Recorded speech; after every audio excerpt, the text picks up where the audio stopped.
Bengal cattle smuggling case, TMC's Anubrata Mondal's case, judge got a threat letter.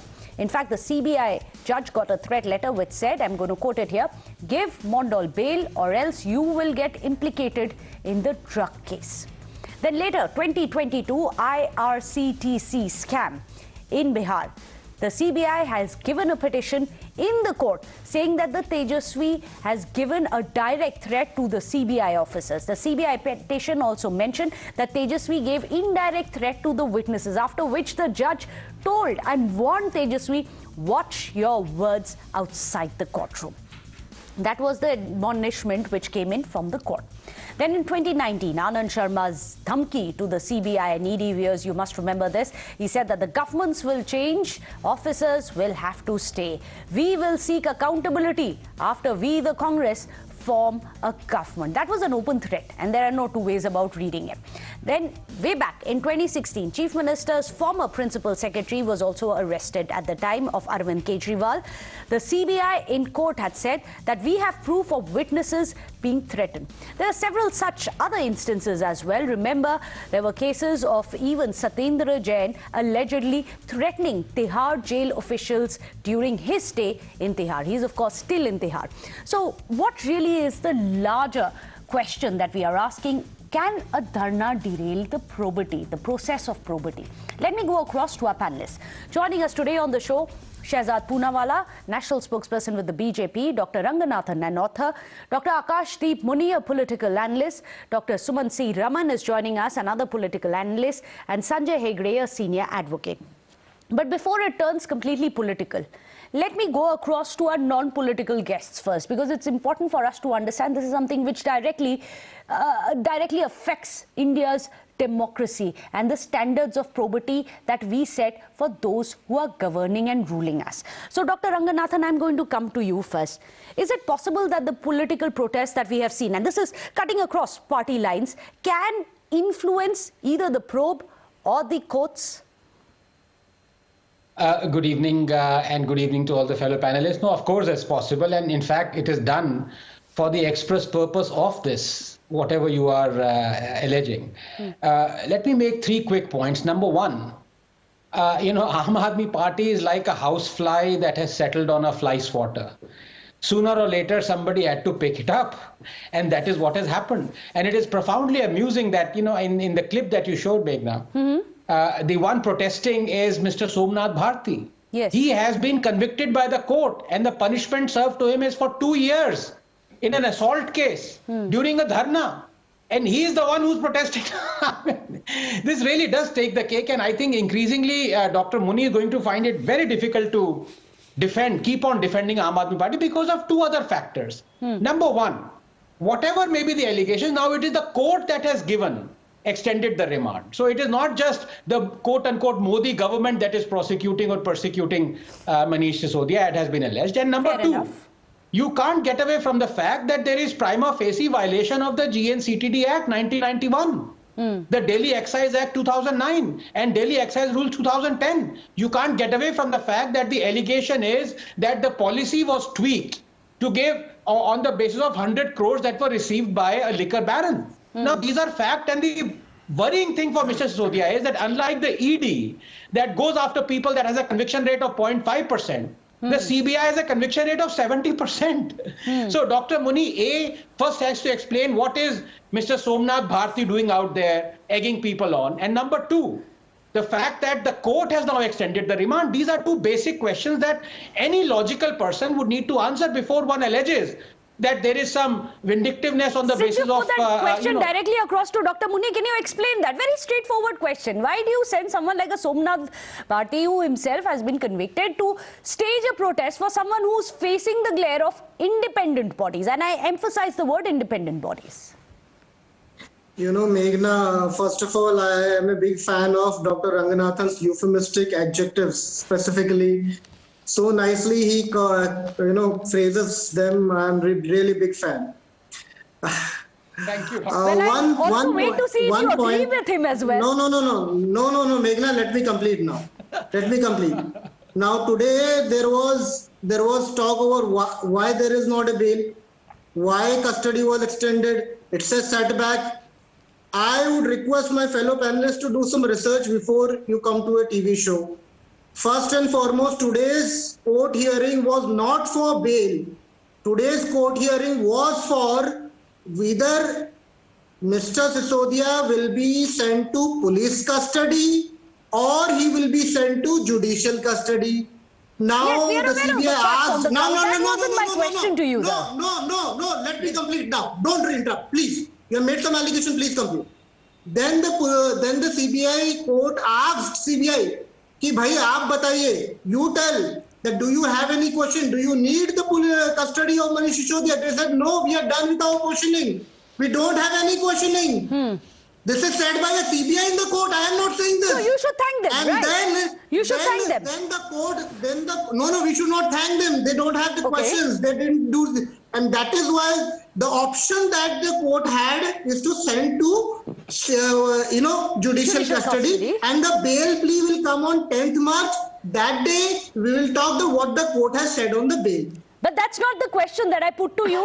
That wasn't what Dr. Ranganathan. You have told us this fact, so I'll give you 10 more seconds if you can answer why this bid to intimidate the agency. To answer that.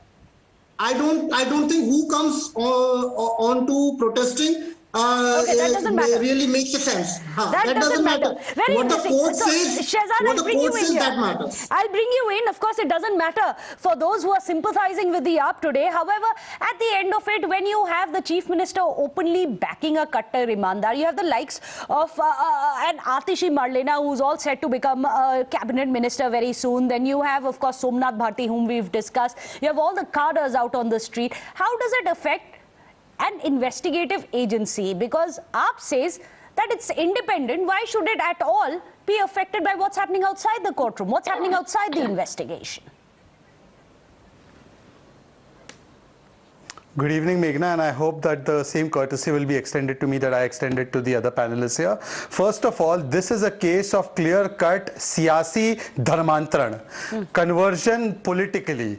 They started off as India against corruption under the tutelage of Anna Hazare. Today they are celebration for corruption, protection for corruption and justification of corruption under the tutelage of Lalu Prasad Yadav. And therefore, they first do Bhrashtachar, then they cry Atyachar, even though the court doesn't give them any victories or relief. When they do get a har in court, they come on the sadak and they start Durachar. Let me give you some examples of this. Manish Sisodia is in jail and has not got relief. Even the Supreme Court rejected him relief. Satyendra Jain is in jail for 9 months, no relief. Courts have said 3 times he's a hawala baz. Vijay Nair is in jail for 6 months. All the cases under Sharab Ghotala, none of them have been quashed. Even their newfound allies, including Lalu Prasad Yadav, convicted multiple times by court of law. Whether you see Sonia Gandhi, court had taken up the case in 2012 and had asked for a FIR and a complaint to be registered against her and gave no relief when they went to the Supreme Court. So all of these cases are happening under the direction or the vision of the Supreme Court, and the courts are not giving them any relief. So then they should take it up with the courts unless they feel that the courts are biased. Point number 1. Point number 2, Manish Sisodia has had a history of trying to play with the evidence. In November 2022, Times have reported how he called for the files even though he was the main accused in the Sharab Ghotala. In Satyendra Jain's case, we have seen how they are giving VVIP treatment to him, and he was a minister for 9 months, allowed to do wasuli, allowed to take malish from a child rapist, and now Meghna, I'm presenting to you the biggest evidence. A big evidence I'm presenting to you on Times Now. Just last 20 seconds. This is a video of Saurabh Bharadwaj. Please listen to this video. It is a very important video, and hear what Saurabh Bharadwaj, who is a minister, is saying about what is happening inside jails.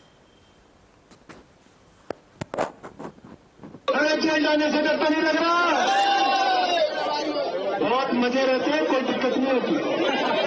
मैं आपको बता रहा हूँ, कोई दिक्कत नहीं। कई साथी अंदर हैं, उनसे बातचीत हुई है, मजे में, कोई चिंता की बात नहीं है।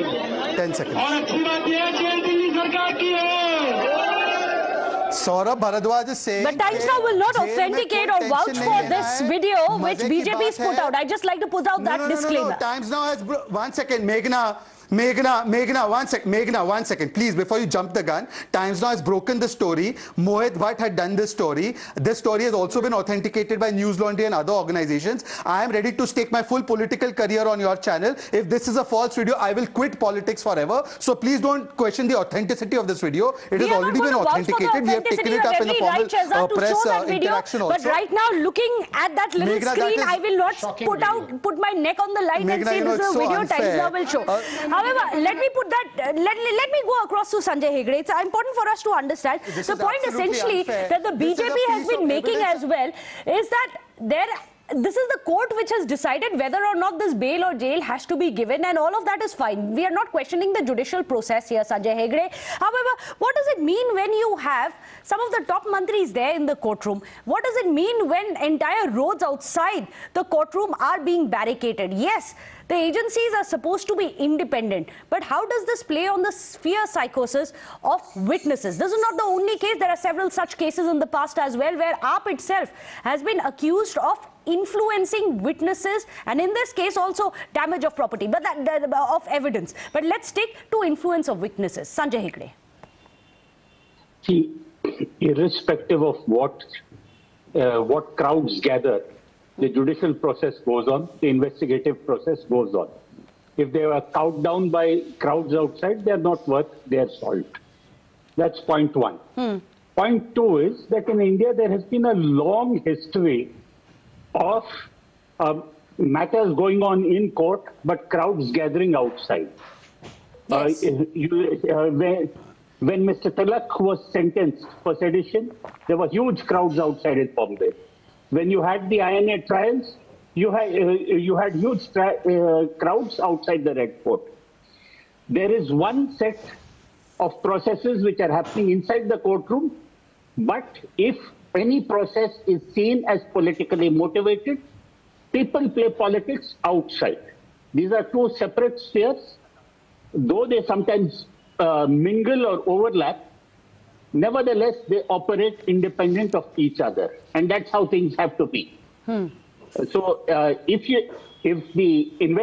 not as if the investigating agency says, "Sorry, I can't investigate this case. Please appoint some other investigating agency." And it is the same CBI, and I've always been on it, even during the previous government.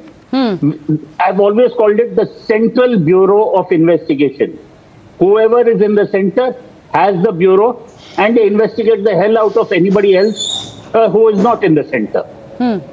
Well, we'll have to wait and see. If we go by the conviction rate, CBI seems to be doing much better than that. I'll go across to Ranganathan as well as Shehzad, who wants to come in. But before that, let me go across to Dr. Suman C. Raman. I'll come to you, Shehzad. I'll come to you, Shehzad, for sure. I will come back to you.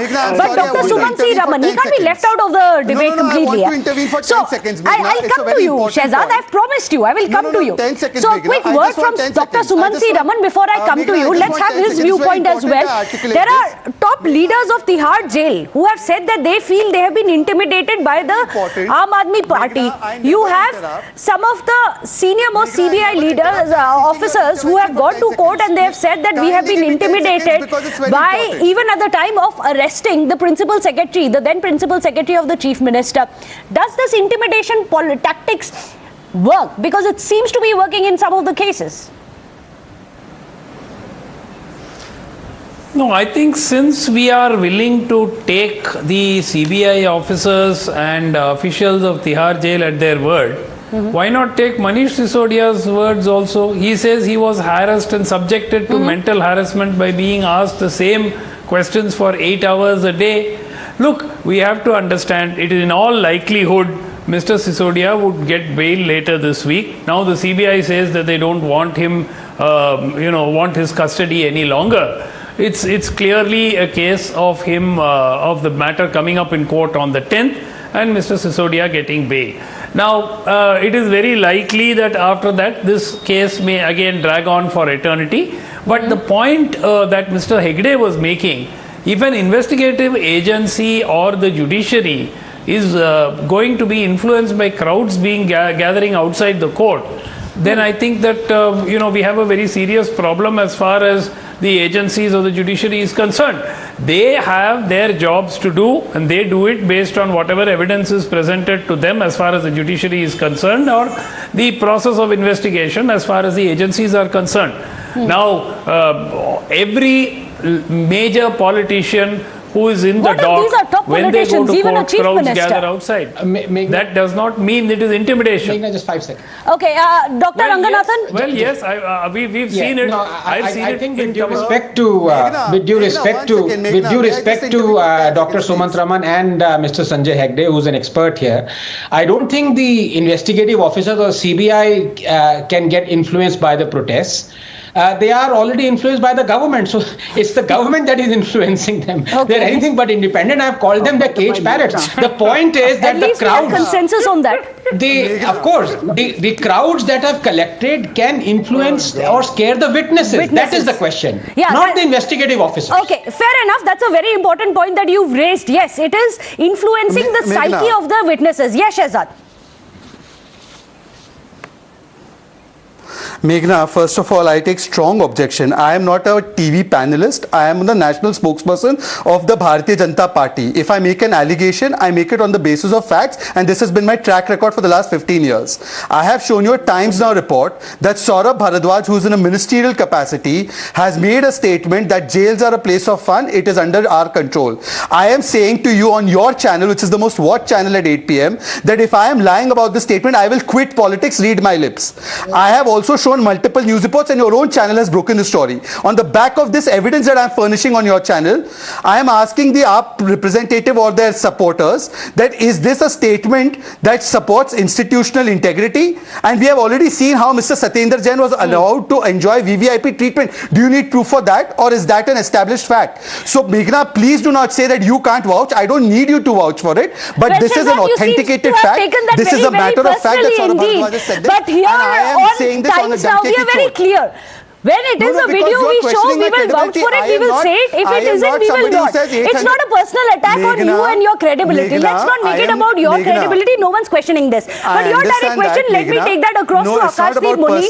You have, as per the BJP is saying, your own leaders... Just one last time. Okay, fine. Now let Shehzad finish, then I'll go across to Akashdeep Muni. I will give you uninterrupted time, Shehzad. Go ahead.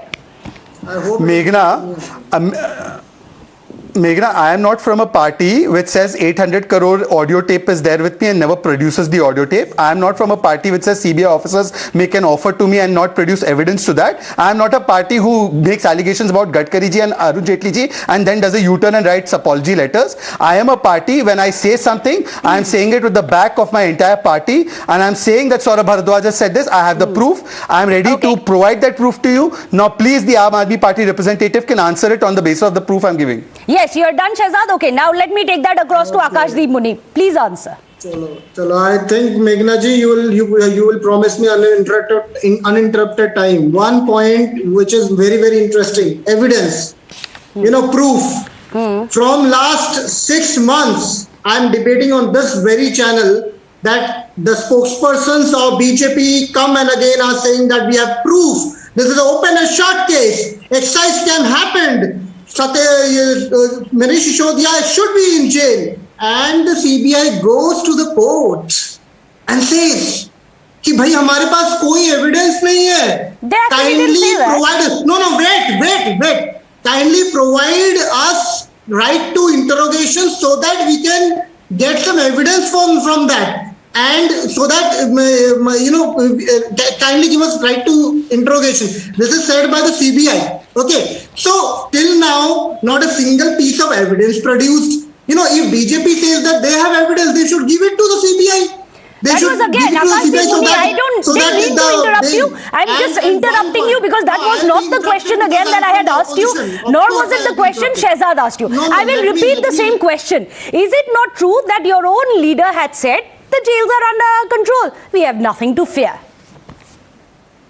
Which leader? You just heard that entire bite which Shehzad had played out. No, should we go by bites played on phone? Are you saying that it has not happened? No, I am saying that we will be not. This is very immature to react to something played on phone, and that too without any credibility.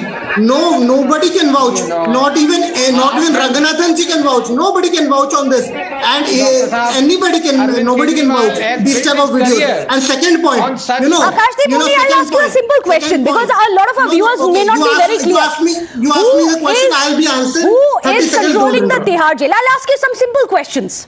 Is it not the prisons department? Yes, it is the prisons department. Which is the nodal ministry for that? The DG prisons is recruited by the Home Ministry of India. No, under that is not my question. Which is the No. Then is it not true that Satyendra Jain himself used to hold the position? Who recruits? I have a question directly to Meghna ji. DG prisons does not build the rules. No, DG prisons ke the rules has been acknowledged by the DG prisons. Can you tell me about Satyendra Jain's past portfolios? He was the jail minister. Yes. Meghna, just 5 seconds. Dr. Ranganathan. I think I've made my point. Anything beyond that, Dr. Ranganathan को बोलने दीजिए. Akashdeep Muni सुन लिया आपको. I asked you some questions. Dr. Ranganathan can come in, please. 10 second तो दे दो. मेघना जी 10 second दे दो. Doctor please सुन लीजिए. डॉक्टर साहब वापस आ जाएंगे आपके पास. डॉक्टर रंगनाथन को सुन लीजिए. We'll come back to you. Mute कर लेना. Have I not come back to everyone that I promised that I will be? Doctor Ranganathan, मैं बता रहा हूँ. इंटरजेक्शन. जनता पार्टी ने आज तक बोला है कि ना कि हमारे पास प्रूफ है कि ना कि दिल्ली में घोस्ट टीचर्स है. अगस्त 2022 में इंक्वायरी बिठाई गई लेफ्टिनेंट गवर्नर के द्वारा. आज रिपोर्ट आ गई लेफ्टिनेंट गवर्नर की कि एक भी घोस्ट टीचर नहीं है. माफी मांगेंगे शहजादपुरा वाला चीज जो बोल रहे थे घोस्ट टीचर है. चलिए माफी मांगिए. Are you done now? Can Dr. Ranganathan come in? Dr. Akashdeep Muni, you've completely gone on a tangent, made it personal. Again and again, I'm saying this is not a personal thing. This is very serious what we are discussing. If probes are being influenced by dharnas outside. Dr. Suman Raman, you wanted to come in. Please come in now. But it was my turn. Look. The good guys never win. Okay, I think Dr. Ranganathan wants to. I'll give him the. Yeah. Okay, fine. Dr. Ranganathan, okay, and then I'll come to you, Dr. Raman. I'll come in. Thank you. Go ahead, Dr. Ranganathan. I like when we have this kind of courtesy shown. I hope everyone would do that. But go ahead, Dr. Ranganathan. Thank you very much to my elder brother, Dr. Suman Raman. No, Dr. Muni, look, I really respect you, but you have been shifting your goalposts ever since I asked you 2 questions. Let me repeat those 2 questions. Is Somnath Bharti or is he not convicted by the court, number 1? And number 2, when you say that AAP believes in team spirit and has many leaders, can you please explain how is it that Mr. Manish Sisodia was heading as many as not 1, 2, 5, 10, but 18 cabinet ministries? 18. Please answer these 2 questions and I will retire. No, of course, Dr. I agree that the minister who takes care of 18 portfolios should be thrown to the jail. That's a criminal offense in this country. 18 portfolio hai, jail mein bhej do. Of course, I totally agree with my elder friend. I think Dr. Muni has trouble asking, understanding the questions which are being asked. No, understanding. I know what I'm answering. Okay. You say that you've answered a direct question which was asked by Dr. Ranganathan. Dr. Suman Raman, yes. Yeah. Delhi, being a small state, has a very limited number of ministers. Mr. Kejriwal has chosen not to keep portfolios with him because he wants to be in a supervisory role of sorts, and also parallelly maybe grow the party in other states. So therefore, Mr. Sisodia has multiple portfolios on his head. So this is a very, very simple, logical explanation for it. If Delhi had 40 ministers, there wouldn't be a problem. And then if Mr. Sisodia had 18 portfolios, I agree with this argument that why should he hold so many portfolios? Okay. But with hardly 6 or 7 ministers in the cabinet, and one of them not holding any portfolio, obviously you need to hold more portfolios. The second point, as far as Mr. Sisodia is concerned, so far, based on what has been said in the court, we have not seen any evidence of a money trail being linked to him. So the need to have arrested him after 1 year of investigation, after having searched his house, after having searched his office, after having searched his lockers, and on the face of it not having come up with anything, is itself suspect.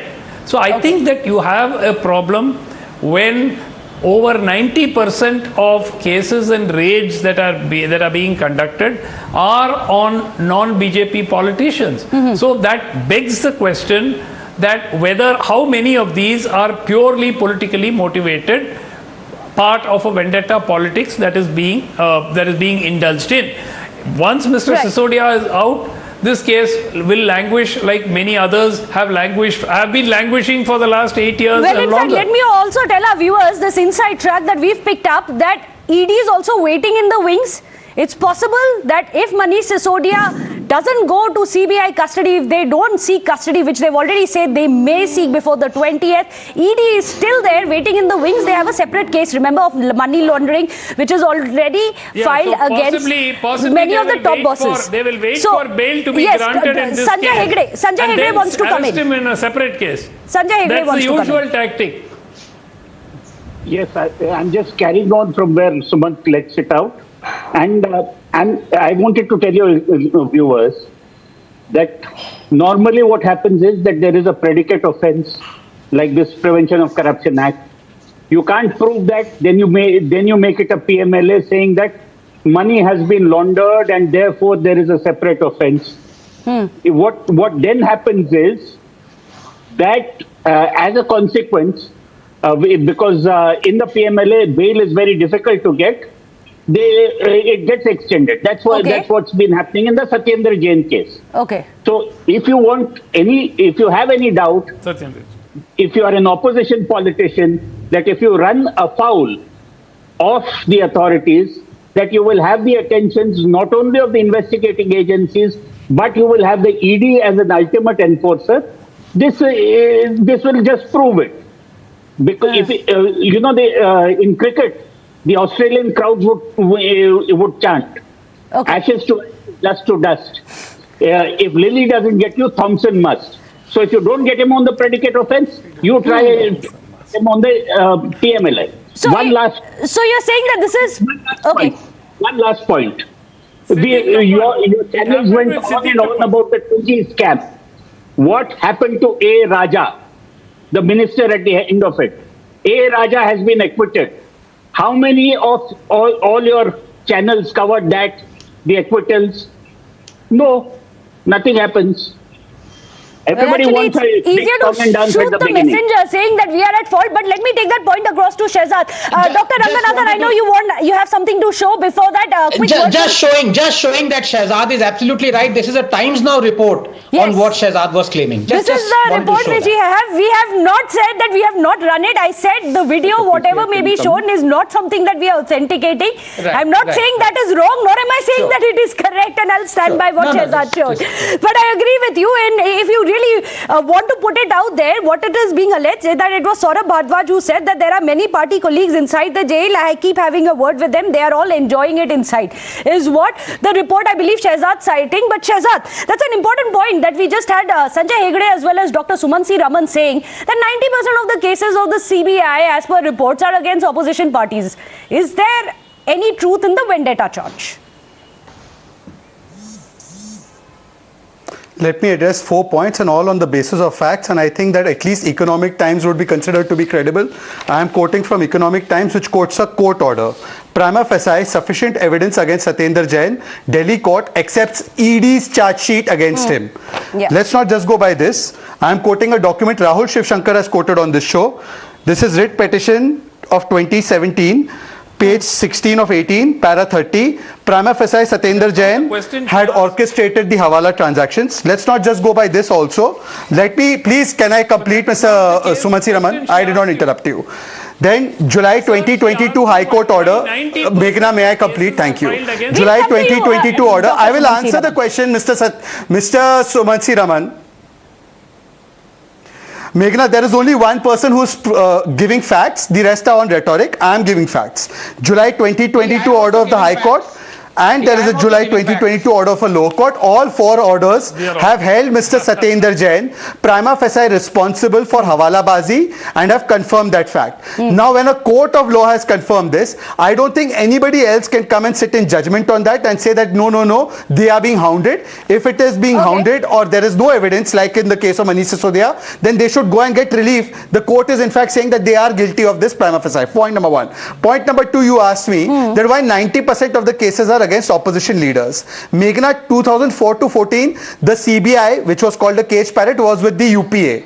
At that time too, the cases were against NCP, SP, BSP, Congress. Even today the cases are against the same lot. That means whether in power or out of power, their charitra is of corruption and our charitra is to catch corruption. What can I do if my leaders are not doing corruption and if their leaders are doing corruption? But more importantly, I am saying only this. Please do not interrupt, Mr. Raman. Even the Congress party, last time, even the Congress party in this particular case of Manish Sisodia has said that we welcome the decision and the steps taken by the ED against Manish Sisodia, by the CBI against Manish Sisodia. So is the Congress lying? The Congress all along has been saying that this is vendetta politics, but even they have if the corruption is coming in from the opposition bodies, if they are clean, then let them come out clean. Why hold protests and dharna if they have nothing to hide? They should welcome the proof. Absolutely. But Meghna, I agree entirely. If my only question is, what about the politicians who were in the opposition against whom the BJP made the primary charges of corruption, who then joined the BJP and became the epitome of purity, who were bathed in the Ganga? I can give you a long list, starting with Himanta Biswa Sarma, Y.S. Chowdhury, C.M. Ramesh, Narayan Rane. There's a long list of answering on Himanta Biswa Sarma specifically because there's lack of time. They were accused by BJP. I'm answering on the Himanta Biswa Sarma. Please give me an opportunity to answer on this specifically. Meghna, let me answer on this specifically. He has quoted a name. I'm telling you the answer. No, one second. Okay, now I am going to provide the proof. Meghna, may I provide proof? Mr. GVL Narasimha. You have taken one name. Let me give you the answer for that. Chowdhury as the so essentially, you are saying that this is BJP. Let's not shift goalposts. 1 second, Meghna. Dr. Raman, but let me go across to Dr. Ranganathan also. He wanted to come in. Dr. Ranganathan, I'd just like to, it's important for us to get back to the specifics that we are discussing in this debate. And Dr. Ranganathan, should we be worried that the NCPCR today says that Aam Aadmi Party has been glorifying Sisodia and this hampers the psychic and the development of students? After all, he is also the former education minister. That it hampers what the society is and the way we are even shaping the minds of our youth. No, I think it's absolutely ridiculous. First of all, may I gently disagree with my good friend Dr. Raman is saying that it's all right for somebody to take as many as 18 positions. Each of those cabinet posts requires concentrated, focused efforts if India is to progress and Delhi is to progress. It just it exposes the vacuity of a government if 18 cabinet posts are held by one person and education being one important one. But can I please also agree with him? He's absolutely right. The people who the BJP alleged were corrupt soon joined the BJP, and then all those cases went away. Incidentally, when Mr. Hegde talked about RaGa, Shehzad wanted to answer on that specific point. Let me answer this. Just 10 seconds. Yes. Yeah, just please. I wanted to answer this. Yes, Shehzad, please wait. Just 10 seconds. Just 10 seconds, because I wanted to comment on what Mr. Hegde also said about RaGa. He's absolutely right, except if, and that is why I was showing paragraph 1812 of the judgment that acquitted RaGa itself. You know what the judge says? Judge says in the beginning the prosecution was started with the case with great enthusiasm and ardor, but then something happened. The prosecution itself weakened the case. I was sitting for 9 to 5 every day, and in the end, no senior officer was even willing to come and give evidence against RaGa. So it is the BJP government that itself destroyed the 2G case. What are we talking about? So that's very interesting. And also, since we are talking about RaGa again, Times Now had extensively covered his acquittal. Times Now had also interviewed Mr. RaGa. Sanjay Hegde may have a grudge against Times Now and say that we didn't cover it. We did so extensively. But Shehzad, go ahead. Can I just come in there, Meghna? A long list of names have been taken, in which the first name. Now, can I please, for the God's sake, answer? I'm sorry? Hemanta Biswa Sarma's name was taken, Mukul Roy's name was taken. I am providing evidence of this. Hemanta Biswa Sarma joined the BJP in 2015. Here is the report. Hemanta Biswa Sarma was questioned by the CBI. No case was stopped. Then subsequently this case went to court by Akhil Gogoi, who filed a writ petition in court, and he asked for the court to monitor it. Now it's under the court's jurisdiction. Second, Mukul Roy. I am showing you Mukul Roy also. This is also here you go. Mukul Roy joined the party. He was still questioned by the CBI. But now I want to ask a question. When the TMC then said that Mukul Roy is corrupt, why did Mamata Banerjee now take Mukul Roy back into the party? Now suddenly he has become clean? Now please answer this. Then how Mukul Roy, when he was with BJP, you saw his corruption. No parties come out of this washing machine unscathed.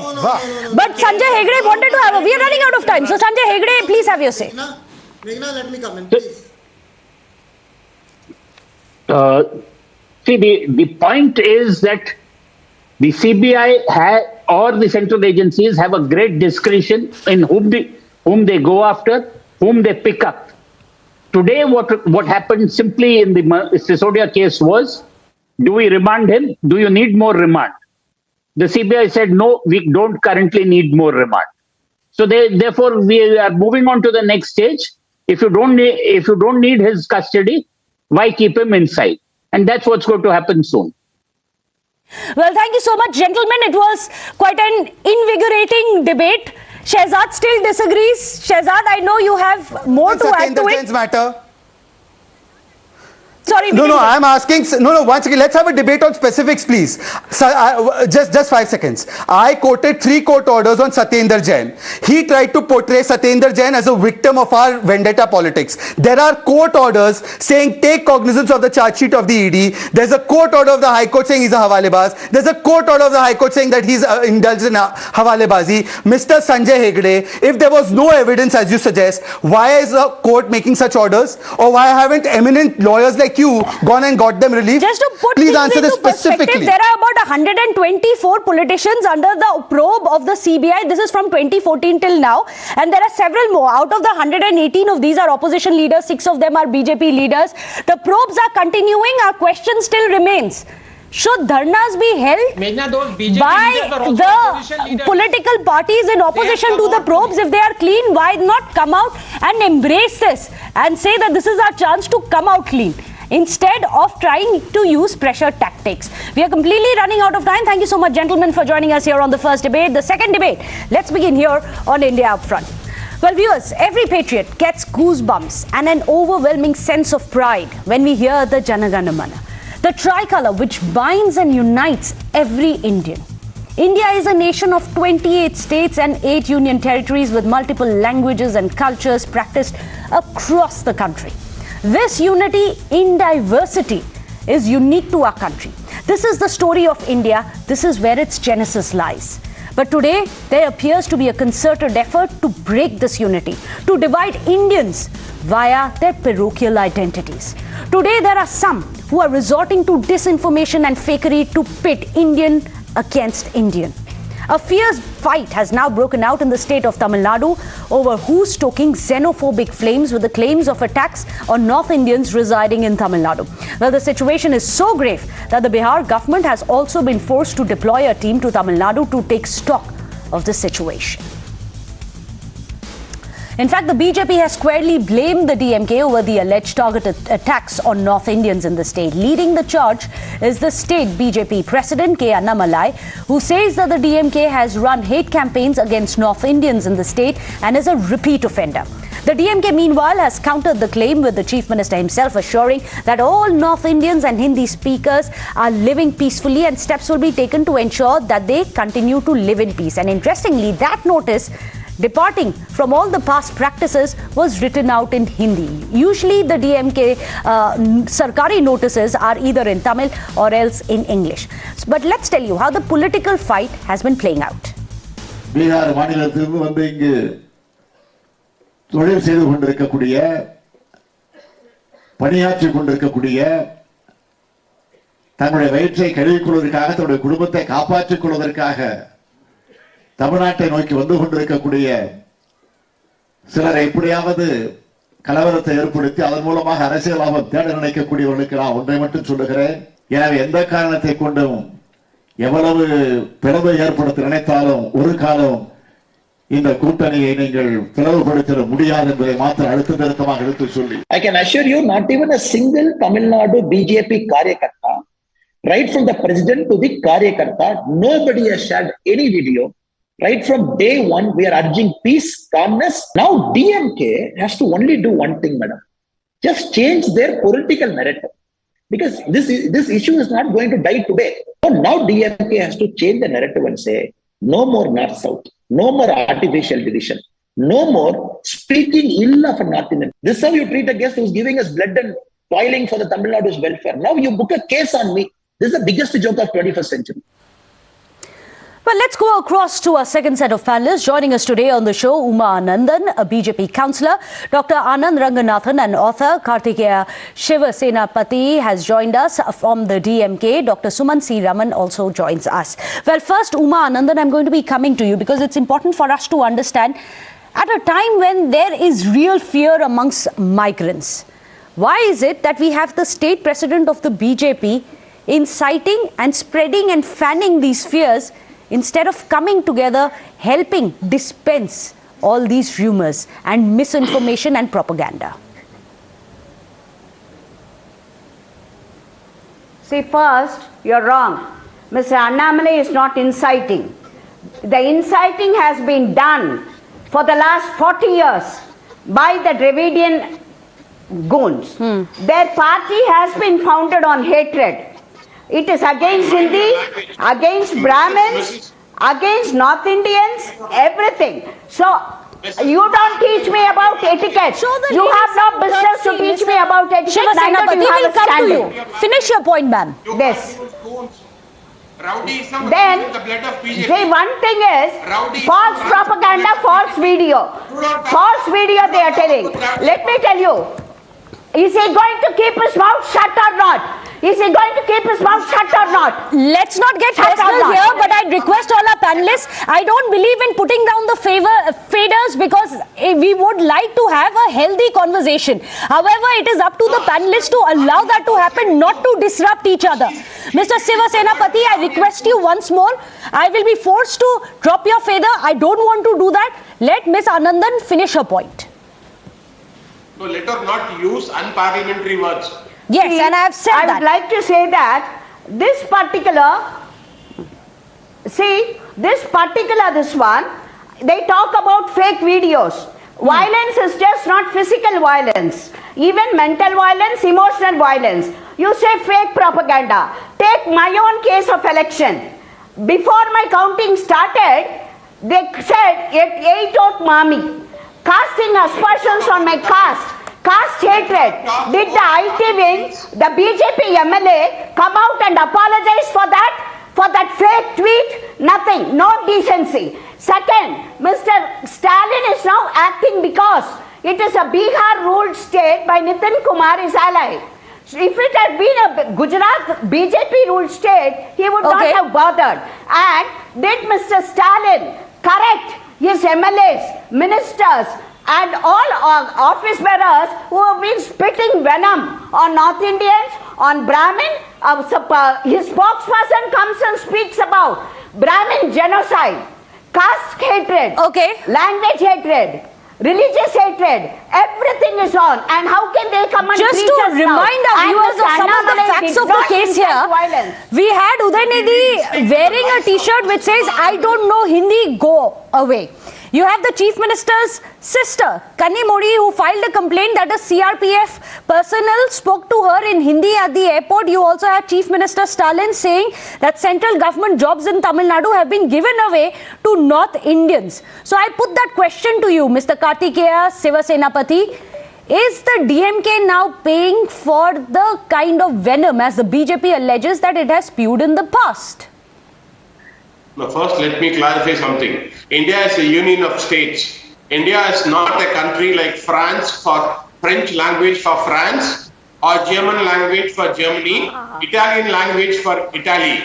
India Let's not go down that road saying India is like Europe again. Let me clarify this. Mrs. Meghna, let me clarify this. India is a union of states. The Tamil Nadu population, and we expect people to talk to us in our language. We are against imposition of language and culture, not against the people. Let us make this very clear. We are I ask you again, Mr. Siva Senapati, is there anti-Hindi hate which has been displayed, as the BJP alleges, by the DMK in the past? No. BJP's problem is very simple. BJP's problem is 2024 elections. They know they are going to. Now can you ask her to keep quiet, please? Yes, go ahead. Yeah. BJP's problem is 2024 elections. We know very well they are going to lose the 2024 elections, and the DMK chief, the chief minister of Tamil Nadu, is one person who is very clear that we are going to work with the Congress party as an alternative to the BJP.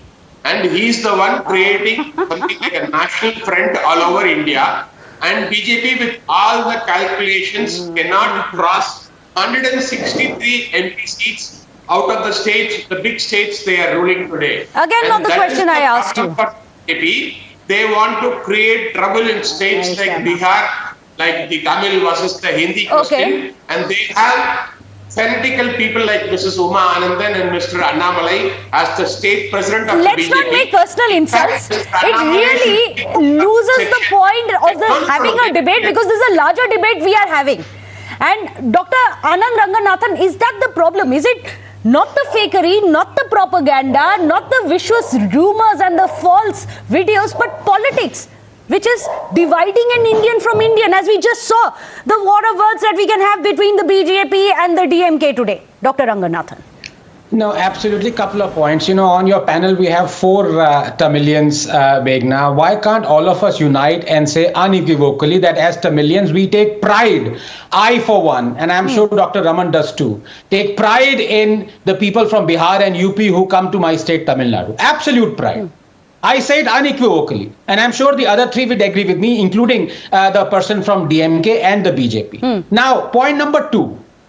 Meghna, if we were to arrest and prosecute anyone who has spread fake news, I dare say every politician and every journalist would be in jail. It is a fact. So I am, as a free speech absolutist, unless there is an imminent threat of violence, palpable imminent threat, I do not want people to be prosecuted or booked for fake news, because inadvertently people have spread fake news. Every one of us has spread fake news. In fact, I was on one program once on fake news. And the first thing I said was that the anchor herself had spread fake news, so much so that the CBI had to come and clarify. The point out here, including the previous chief minister had accused Mr. Stalin during a Pongal gift episode of spreading fake news. Should Mr. Stalin have been booked? No, the point is that we had to tackle this issue. Sir, please don't interrupt. I did not. Mr. Siva Senapati, did I interrupt you? Please. No, sir. Let us maintain some decorum. I was complimenting you. We'll come back to you, Mr. Siva Senapati. Let him finish the point. Let him finish the point. He's taking a stand today for India. Let him do it. Then we wouldn't have time. We are talking about Edappadi Palaniswamy's government and today's government. The issue is very clear.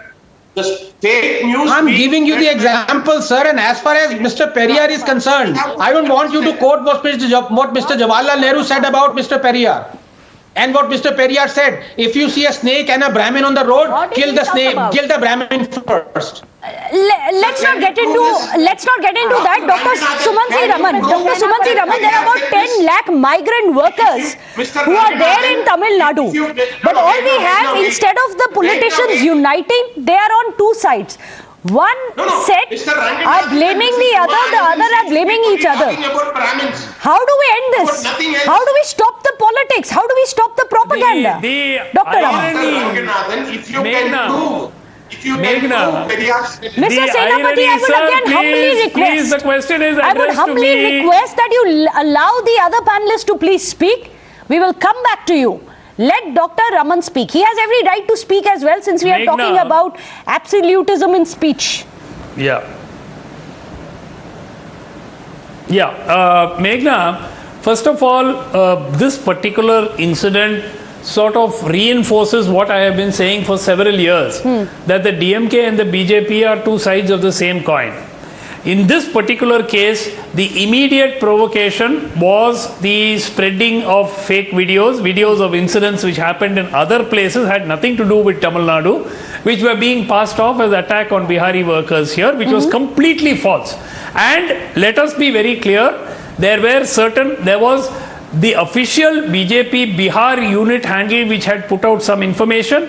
We had Dainik Bhaskar, which was a very well-known publication, they had put out, and BJP handles like Mr. Prashant Umrao Patil, who has been known to spread fake news in the past as well.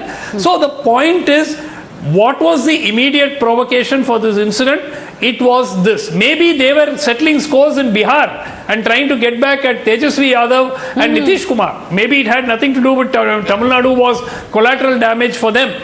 But this is what happened.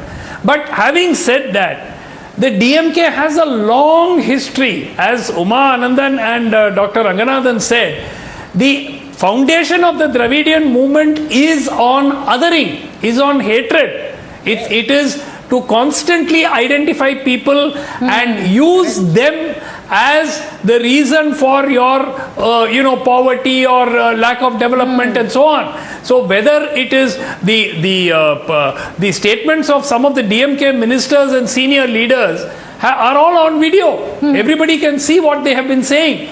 They've been calling them Pani Puri sellers, and they've one leader, senior leader, former member of parliament of the DMK said they have no brains.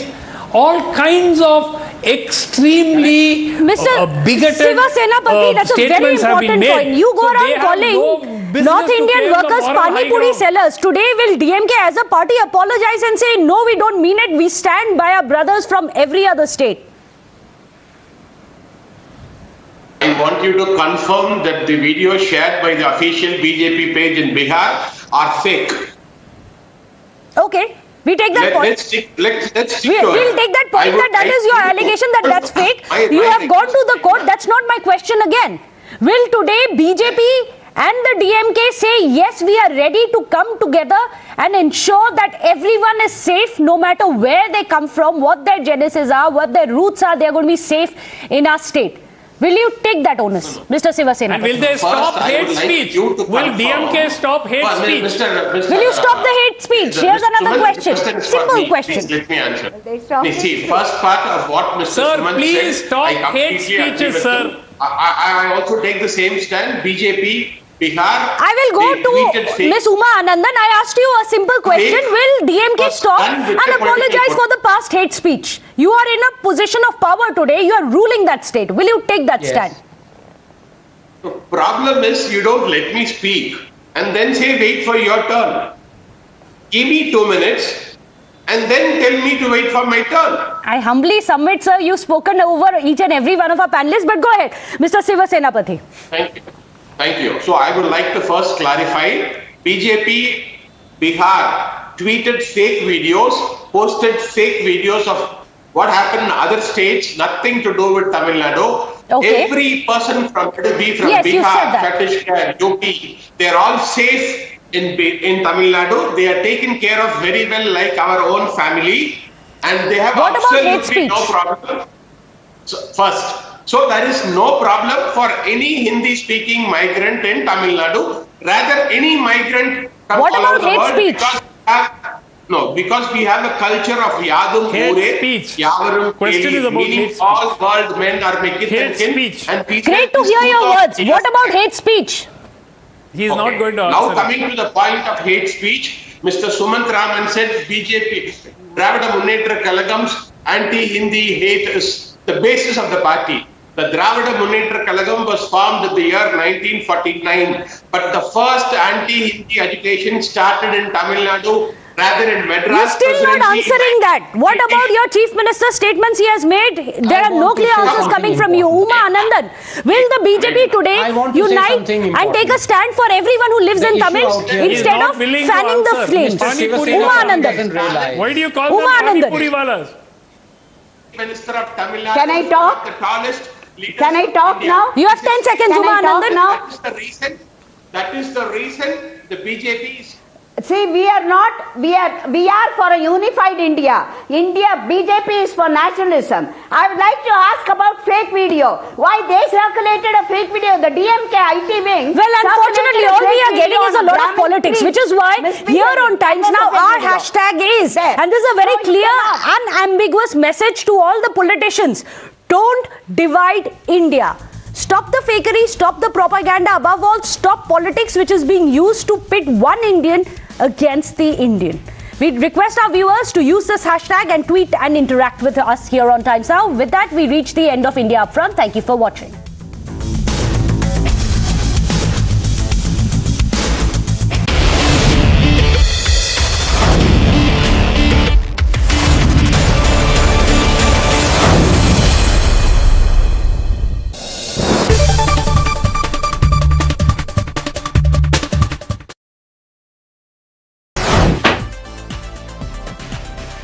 आ चुका है Poco X5 Pro का box table पे। अब इसको जल्दी से करेंगे unbox. Black और येलो कलर का ये बॉक्स है, जो ज्यादातर पोको के स्मार्टफोन पे आपको येलो कलर, जो इसका सिग्नेचर कलर है, वो दिखाई देगा।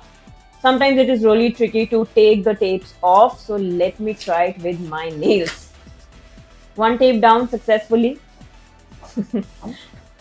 गाइज, ये जो फीलिंग है ना अनबॉक्स करने वाली, ये काफी ही मजेदार लगती है। जब भी आप कोई नया गैजेट अनबॉक्स करते हैं तो मजा तो आता है। जैसे कि यहाँ देखेंगे, बॉक्स के पीछे की तरफ बहुत सारे डिटेल्स लिखे हैं, बॉक्स के बारे में फीचर्स लिखे हैं, वो दिखाएंगे और उसके बारे में बात करेंगे जब फोन हाथ में आ जाएगा। Inside the box you get this little paper box as well, जिसमें ज्यादातर पेपर वर्क और प्रोटेक्टिव केस ही होता है। लाइक आई सेड, वही मिला है हमको। यहाँ पर एक छोटा सा मैनुअल टाइप है। यहाँ पर फोन को प्रोटेक्ट करने के लिए आपको मिलता है ट्रांसपेरेंट प्रोटेक्टिव केस, और साथ में SIM ejector tool, which is very basic. अब मुझे बॉक्स के अंदर दिखाई दे रहा है हमारा डिवाइस, जिसके बारे में ये वीडियो बना रहे हैं। उफ, very vibrant and peppy yellow colour. Just like the box, the smartphone also boasts the combination of black, or call it dark gray, along with yellow. And let's get you the top stories that we are tracking for you. Rouse Avenue Court grants bail to K. Kavita's former CA, who was arrested by the CBI in connection with excise policy case. The accused, who first opened fire at Umesh Pal, shot dead by cops in an encounter early this morning. UP ministers say Yogi government is doing what it has promised. A 12-member team of the CBI visits Rabdi Devi's residence and questions her for investigation related to land for jobs scam. Lalu Yadav to be quizzed on Tuesday.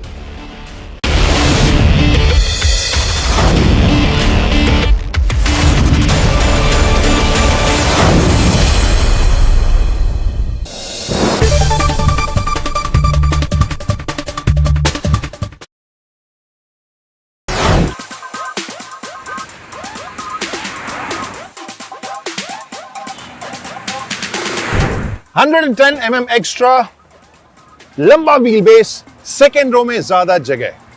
यह है कहानी BMW 3GL की। नमस्ते Times Drive family, I am Kranti Sambhav. Welcome to the first drive review of BMW 3 series GL, यानी grand limousine, जो obviously regular 3 series से ज्यादा लंबी है व्हील बेस के हिसाब से। कुछ एक चेंजेस इसमें हुए हैं, तो इस वजह से ये हम वीडियो कर रहे हैं उन चेंजेस के बारे में बताने के लिए, और ये भी जानने के लिए कि जो दावा है कंपनी का सेकेंड रो में ज्यादा आराम का, ज्यादा स्पेस का, वो दावा पूरा हो पा रहा है या नहीं। So before I start talking about this car, सबसे पहले टाइम्स ड्राइव के बारे में आपसे बात करता हूं या अपील करता हूं। अभी तक अगर आपने सब्सक्राइब नहीं किया है तो प्लीज सब्सक्राइब कीजिए हमारे चैनल को, और सोशल मीडिया पर बाकी जो भी हैंडल्स हैं वहां पर टाइम्स ड्राइव के नाम से आप सर्च करें, उसे भी फॉलो करें। लेटेस्ट खबरें आपको मिलेंगी, और timesdrive.in है हमारा वेबसाइट। वहां पर तो लेटेस्ट खबरों के अलावा डिस्काउंट्स और जो स्पाई पिक्स हैं, आने वाली गाड़ियां हैं, उन सब के बारे में खबरें मिलेंगी। तो लेट्स स्टार्ट दिस स्टोरी। हम बात करते हैं BMW 3GL की।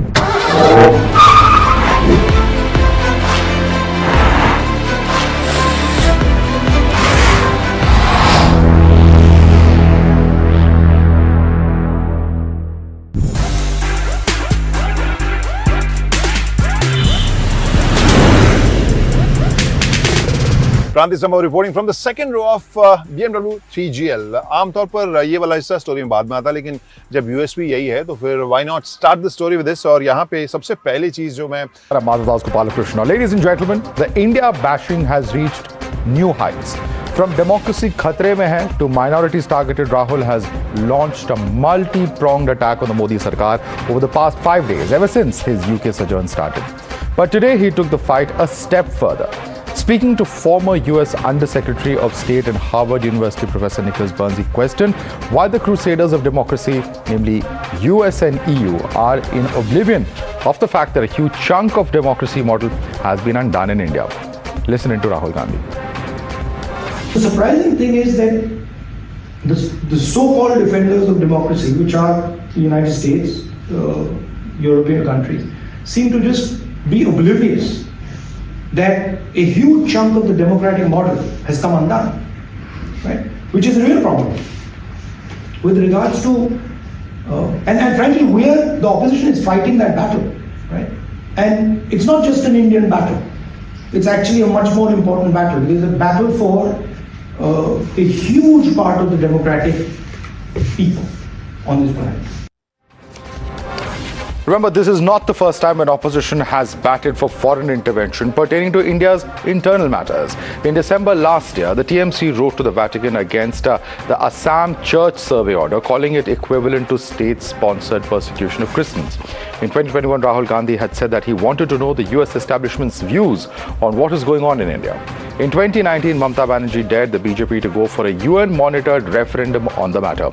Congress's Adhir Ranjan Chaudhary raised a massive storm after claiming that Kashmir could not be an internal matter since the UN had been monitoring it since 1948.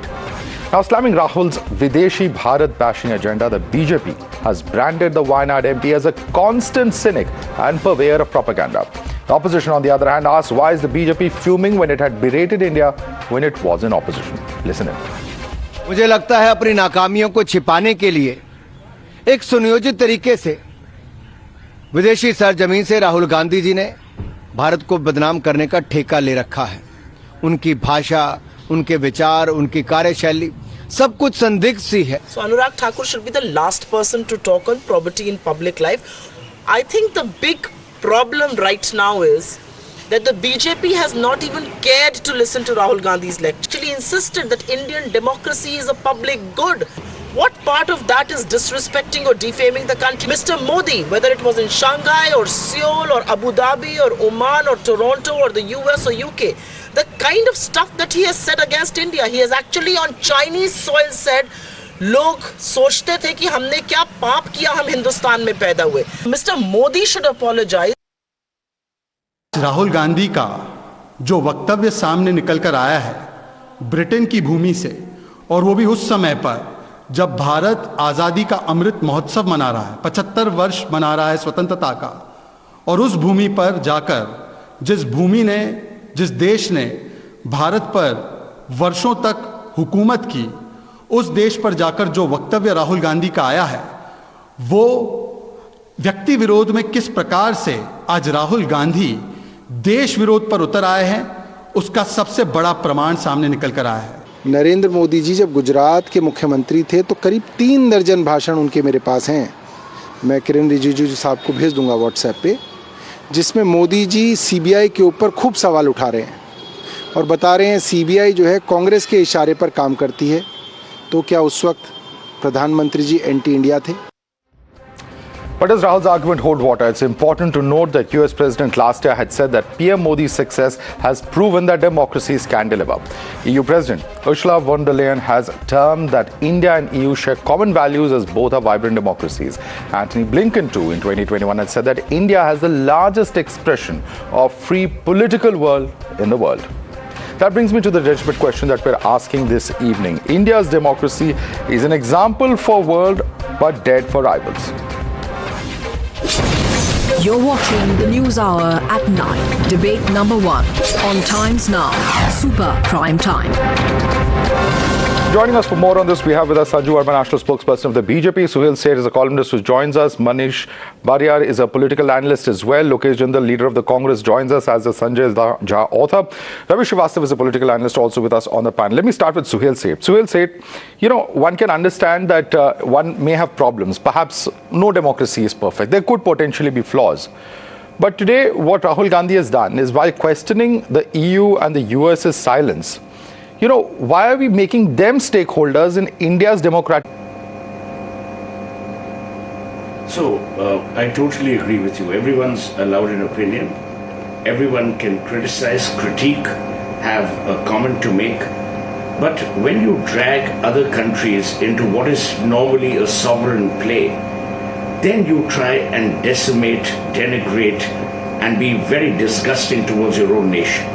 Look, I have no issues if Rahul Gandhi believes we're not a democracy. The hypocrisy apart and the illogicality of what he says apart, he's allowed his opinion. But when you then say that you want the United States of America and the European Union to intervene, that to my mind borders on the treasonous. That is unacceptable. Because then you are doing two things. Number one, you're doubting the capability of the institutions prevalent in our country to sort out these issues. And number two, what kind of a member of parliament are you? If you genuinely believe we don't have a democracy, resign. If you genuinely believe that this is not the democracy that you choose to have, then don't live in members of parliament accommodation.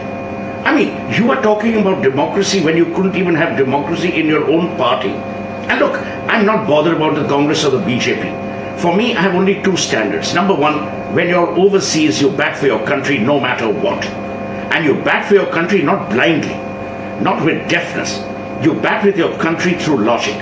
If Rahul Gandhi had said that I believe that certain quarters feel democracy is under threat, fine. But to tell the world that every Indian believes that he or she does not live in a democratic India, to my mind is reprehensible. Absolutely. You have states that you control. Yes. Those states have been democratically elected. I mean, what logic is this man employing every time? I'm amazed at his sheer lack of intellect, forget his lack of integrity, and even more so the lack of Indianness. Let me bring in Sanjay Jha on that. Sanjay Jha, very strong words used by Suhail Seth, because questions are, the statement is bound to be problematic. Because at the end of the day, what are we looking for? Are we looking at the white man coming and giving us approval again? That he has to comment that this is really, that is going to be the ultimate comment for people to pay attention for. What kind of a comment was that, Sanjay Jha? Madhav, I will make two short points. Point number one, if anybody is humiliated, insulted, and brought mortification to India on a foreign soil, it is the Prime Minister Narendra Modi, the Prime Minister of India, who went in Seoul, or even for that matter in China, and said Indians were ashamed to feel like Indians before 2014. And Madhav, that could include, your parents, our grandparents, parents who have voted for the Congress party since 1940-50 in 10 of the 17 general elections. Here is India's Prime Minister mocking his own great country on foreign soil. If you ask me, I felt ashamed that he was my Prime Minister, and I continue to feel extremely repugnant that we have backed for him publicly. Point number two, he also said India has achieved nothing in 70 years. It mocks India's soldiers, it mocks India's scientists, it mocks everybody on this panel I can see now, it mocks you, it mocks Times Now, it mocks everybody who sacrificed their life for this country, it mocks industry, business entrepreneurs. This was the Prime Minister of India. Now let me come to the core point of what Rahul Gandhi has been accused of. Here, this is an interesting thing that I've never understood, that the BJP tries to say, if you criticize on foreign soil, you're becoming very anti-national. Well, for God's sake, ladies and gentlemen, we live in the world of social media. If Rahul Gandhi had made the same comments on a Times Now interview, it would be on Washington Post, New York Times, and The Guardian at the same time. It doesn't make a difference where you say, as long as you've not answered the larger question, Sanjay. As long as you're speaking the truth. And Rahul Gandhi is called a spade, and that is hurting the BJP. The point of discussion here, Sanjay, is invoking US and EU. You've not answered that question. I totally agree with everything Sanjay has said. The question of the US and the UK. I agree with Sanjay. Yeah. And let me tell you, two rights don't make a wrong. If the Prime Minister of this country has mocked India, that is equally reprehensible. My comment is, should he have asked to invoke the intervention of the United States and the European Union? Quick response. That's my limited point. All right, quick response, Sanjay, and then I move on to other panelists. Yes, quick response, Sanjay. This was, by the way, not Rahul Gandhi talking. This has become a conversation point across media. I've read several articles on it, because when the BBC was raided, and BBC, by the way, is still considered to be one of the most respectable media brands globally. It definitely, in my opinion, is a more reliable brand than the BJP can ever hope to be in its lifetime. And when the when the BBC was being raided by the BJP government, the silence of the US, which called itself the grandmother of democracy, the UK government itself, Rishi Sunak, kept a luminous silence, was appalling. And I think that is a very valid point that let me bring in Sanju Verma on that point. Because questions have been raised of the Prime Minister, questions are being raised on the BBC raid. Well, I'm coming to you as well. The others also on the panel, please let me quickly go across to all of them as well. Sanju Verma, two direct points. Sanjay Jha says it's the PM who has denigrated India abroad. And secondly, he says this is happening in the context of the BBC raids. Please respond to both those points. Thank you. Madhav, let me first, put a couple of points out there in the public domain. First and foremost, for anybody from the Congress, be it Sanjay Jha or otherwise, to wax eloquent about how India's democracy is being undermined is a bit too rich. And I'll tell you why. The whole narrative that Rahul Gandhi has been peddling at Cambridge and in the UK is that democratic institutions in India are being smothered. And I'll tell Rahul Gandhi through your channel that democracy was in danger when the First Amendment was passed under Nehru in 1951, curbing free speech. Democracy was smothered in 1975 when his grandmother Indira Gandhi imposed the notorious emergency. Democracy was smothered in 1976 when Indira Gandhi passed the 42nd Amendment to curb the power of judicial review of Indian courts. Democracy was smothered in 1988 when Rajiv Gandhi surreptitiously tried to pass the Anti-Defamation Bill. Democracy was smothered in 2013 when the Manmohan-Sonia duo tried to demonize Hindus by passing the Communal Violence Bill. Thank God that it never saw the light of the day. Democracy was smothered when for 20 long years, the current Prime Minister, Mr. Narendra Modi, and the ex-Chief Minister of Gujarat, he was hounded for 20 long years, and even after the historic verdict in June 2022 by the Supreme Court giving him an unconditional clean chit, what did the Congress do?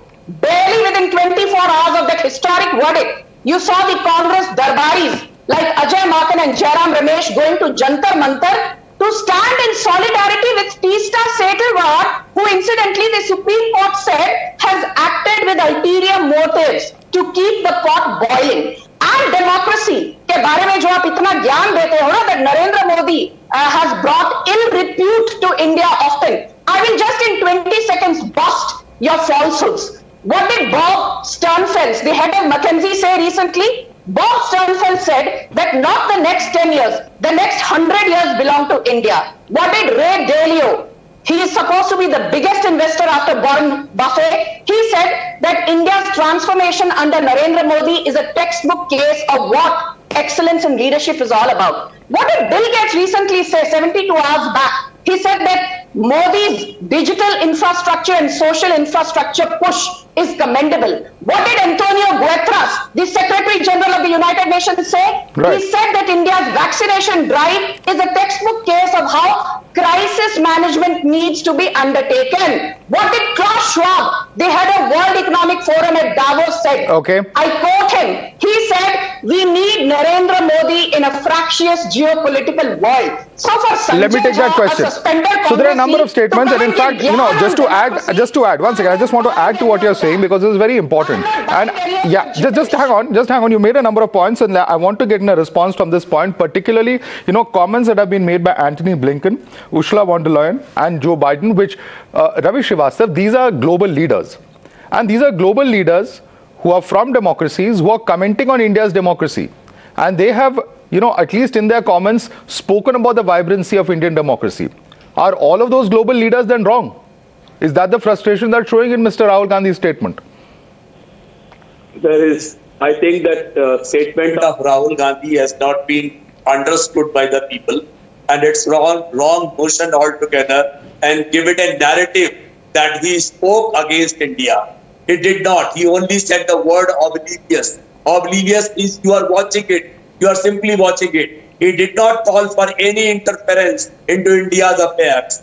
Another thing is about that, I will talk only about one factor, is the China policy. Well, what kind of India's foreign policy as a cowardice? The MEA, as Jai Shankar says, oh, China is a stronger economy. We cannot pick up any quarrel with them. What is this? What kind of statement is this? And if you talk about the interference, what our Prime Minister was doing in US, asking the vote for Donald Trump. Abki baar Donald Trump sarkar. And you are asking that they are interfering in our affairs. I think BJP should look into its own and see to it that what their Prime Minister was talking on the foreign land, saying India has not progressed for 70 years. Progress has started only after my taking over. So if Rahul Gandhi is raking up some valid questions, I don't find anything wrong in it. And democracy is dead is a valid statement altogether. Okay, Sanju Verma, quick response. It is, we have also intervened in the affairs of other countries, says Ravi Srivastava. Please respond to him. Madhav, with no offense to none, I will just say this, that if I were to ask Rahul Gandhi or any of his darbaris, the difference between Europe, European Union, the European Commission and the Eurozone, I'm sure they will cut a sorry figure, and Ravi Srivastava does not know the difference between Eurozone and European Union. So I will let that pass and come to the moot point. Rahul Gandhi let's not make personal comments. I'm requesting everyone, one second. Just one second. I want both of you to just pause. Let's not make personal comments, please. I'm requesting everyone, 1 second. Ravi Srivastava, calm down. Ravi Srivastava, please calm down for a minute. Ravi Srivastava, please calm down. I am requesting everyone not to make personal comments, please. Let's keep this civil. There are very important issues that we are discussing. Let's keep our cool. Let's not lose our cool. No personal comments, please. Now continue, Sanju Verma. Thank you. Madhav, I don't think I made a personal comment because on Times Now, I see many of the panelists from the other side 24/7 abusing the Prime Minister, sometimes sugarcoating their words. And if I just called out the bluff of some of these darbaris, they need to learn to digest the hard truth. I will now tell you what is wrong with Rahul Gandhi's statement. He categorically said that 2,000 square kilometers of Indian territory has been usurped by the Chinese.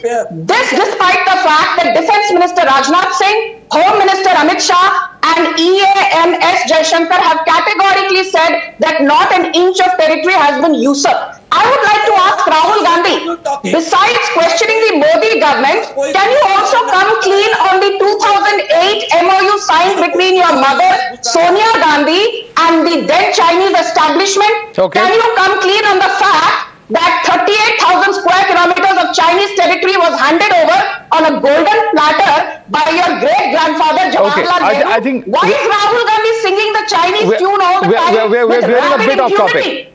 We are veering a bit off topic, Sanju Verma, but you have asked specific questions of the Congress. I'm going to allow Sanjay Jha to respond to at least one of those. Sanjay Jha, quick response, please. Very quick response, Madhav. Thanks for calling me in here. Anthony Blinken also said that religious freedom in India is under threat under Mr. Modi's government. That is the other truth that the BJP needs to hear instead of doing cherry picking. The second point, Madhav, that we cannot ignore hard data submitted in Parliament. 12 lakh Indians since Mr. Modi became Prime Minister have given up citizenship and left our country. And they include dollar millionaires. When Mr. Modi humiliated his own country in Seoul, you know what he said? People are coming back. Earlier people used to leave India. Dear Mr. Prime Minister, through the medium of a very popular channel called Times Now, let me tell you that you today stand what you call as a face palm moment for you. Indians are leaving our country because they are happier abroad, because they fear for their security, they fear discrimination, and they are very, very upset with the problem with you is your own party does not care to polarizing society and you wax eloquent about the Rahul Gandhi magic. Unfortunately, Rahul Gandhi is a union of neurons with the neurotransmitter missing. Okay. Rahul Gandhi is a union of neurons with the neurotransmitter missing. That is why he waxes eloquent on everything that is only a figment of his imagination. How does he know 2,000 square kilometers of Indian territory have been usurped? Madam आप जरा ये बता दीजिए कि गौतम अदानी और प्रधानमंत्री का क्या रिश्ता है? Let me tell you, Sanjay Jha, Madhav, can you please Gautam respond to Adani Mr. और Jha since प्रधानमंत्री he's का रिश्ता क्या है ये बता दो. Now, Mr. Jha, you quoted Anthony Blinken. I want to ask you one simple thing. एक शब्द कहिए India sent more than 20 crore vaccines to over 150 countries, and it has been applauded from the IMF to the World Bank. Madam, it is alleged that 4 billion people died during the COVID. That Narendra Modi's leadership It is alleged that 4 billion people died on the COVID in India. Let me just come in here. International Monetary Fund. Let me just come in here now. Let me just come in here. Narendra Modi's leadership Yes. saved the world during the pandemic. Okay, Sanju Verma, the only problem is we are discussing democracy. We are not discussing governance per se. We are discussing democracy. I want to come back to the entire point of democracy. Suhail Seth and Manish. We have Manish Barrier also who is not yet spoken. Let me quickly bring in Manish and Lokesh Jindal. Manish Barrier, how are you looking at this entire debate? Because here you have a situation where, in fact, repeatedly questions are coming in. The opposition repeatedly says that no, it's not Rahul Gandhi, but it is the powers that be, union ministers, the Prime Minister, all going out commenting on domestic politics. The precedent has been set by the powers that be in the government. Yeah, so good evening to all of you. So I would say that yes, there's nothing wrong in going abroad and actually speaking your mind. I don't think that is a big issue as such. Can you hear me? Yes, please go ahead. Yeah. So I'll just take 2 minutes time of yours. So the first meeting of his was in Judge Business School at Cambridge. Now, if you look at, that's a business school. Now, there was a very good opportunity for Rahul Gandhi to present a vision for future. He's much younger than the present, Prime Minister, and he could have actually used that opportunity to speak a lot of positive points also. So where I can criticize Rahul Gandhi ji is that what he has been speaking during Yatra, what he has been speaking within the country, he has spoken exactly very similar things out there. So it's a lost opportunity for me. Those places are places of wisdom. Those places are also places where there is a cultural potpourri. So they would like to hear something which is more inclusive in nature. And therefore, obviously, Rahul Gandhi is also called out there, elite institution. But he didn't really present a future for India, which Indian youths, why do you go there and speak? You go there and speak because you want to send a message to the country. Back to the country, people give more importance when you go to places like Cambridge. Okay. We are still, we have a mindset which is a colonial mindset for sure. Anyway, these are elite institutions. He lost that opportunity. The second place where he went was IJA. Now, again, Mr. Khan, who is so most of the people who are there were Congress supporters. In fact, all of them were Congress supporters. Again, very similar things. I didn't see any difference between what he spoke at Cambridge and the topics which he has covered at IJ meeting. So what's the point? So what I'm saying, I'm sorry, let me complete. What I'm saying is that why doesn't he use these opportunities to create an alternative vision for India? Which can really, he can come out as a leader. I got in your true point. sense. I got the point you're trying to put across, but let's quickly listen. I just want to show our viewers this one very important clip. A well-wisher, in fact, stumped Rahul Gandhi on the 4th of March. A man from the audience praised Nehru and Indira Gandhi, but also cautioned Rahul to follow the footsteps of his grandmother when it comes to not defaming India on foreign soil. Listen to this conversation. I knew your grandmother, Mrs. Indira Gandhi, through Bal Sahyog in India. Because I was working from 58 to 61 for All India Radio. And then your great-grandfather, Pandit Nehru, through Bharat Yuva Samaj. You met him? Yes, I met him. I used to go to Trimurti House to get their signatures, etc. Because I had a bicycle. And they were just near All India Radio, all these organizations. So what was your experience in meeting him? What did you think? Pandit Nehru was a great man. I always touched his feet, and he always blessed me. Mrs. Gandhi, your grandmother, was like an elder sister to me. She helped me a great deal, and she was a wonderful woman. When she came here in a press conference in London, after being imprisoned by Morarji Desai, a journalist asked her, what is your experience of prison in India? And she said, I don't want to talk anything bad about India in this conference. Now you are being constantly attacked in the Indian media for your Cambridge lecture. I hope that you will take some lesson from what Mrs. Indira Gandhi said, because I am your well-wisher. Okay, I am your well-wisher. Some words of advice coming there for Rahul Gandhi. Do you think that those are some advices that perhaps Lokesh Jindal, Rahul Gandhi should be adhering to, at least coming as they are from a well-wisher of his? Madhav, we live in an era where social media is prevalent. We have more than 153 embassies. So there's nothing that is hidden from the world. Come on, we have a report, Hindenburg report, agency in US, which is exposing scams in India. So don't think that there is anything hidden globally. In fact, India's democratic ranking has dwindled with respect to IEIU democratic index. We are termed as flawed democracy. It is 53rd. And look at the grassroots reality. This winter 2022 session was the 8th consecutive session when the parliament was adjourned. So EU and US commenting on it would.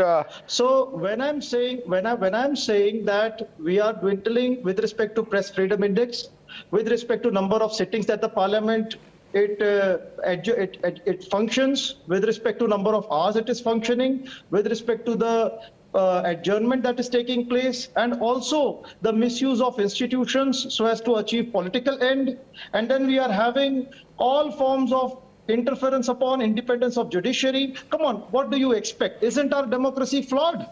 Where rule of law, theory of checks and balances. But how is the US or EU commenting on it going to change things? Isn't it for us here in India to work and improve the system, sir? Isn't it for opposition leaders to take up the issues, take them to the people, get people to vote on it if you feel that the issues are so serious? How does a EU or a US commenting change that?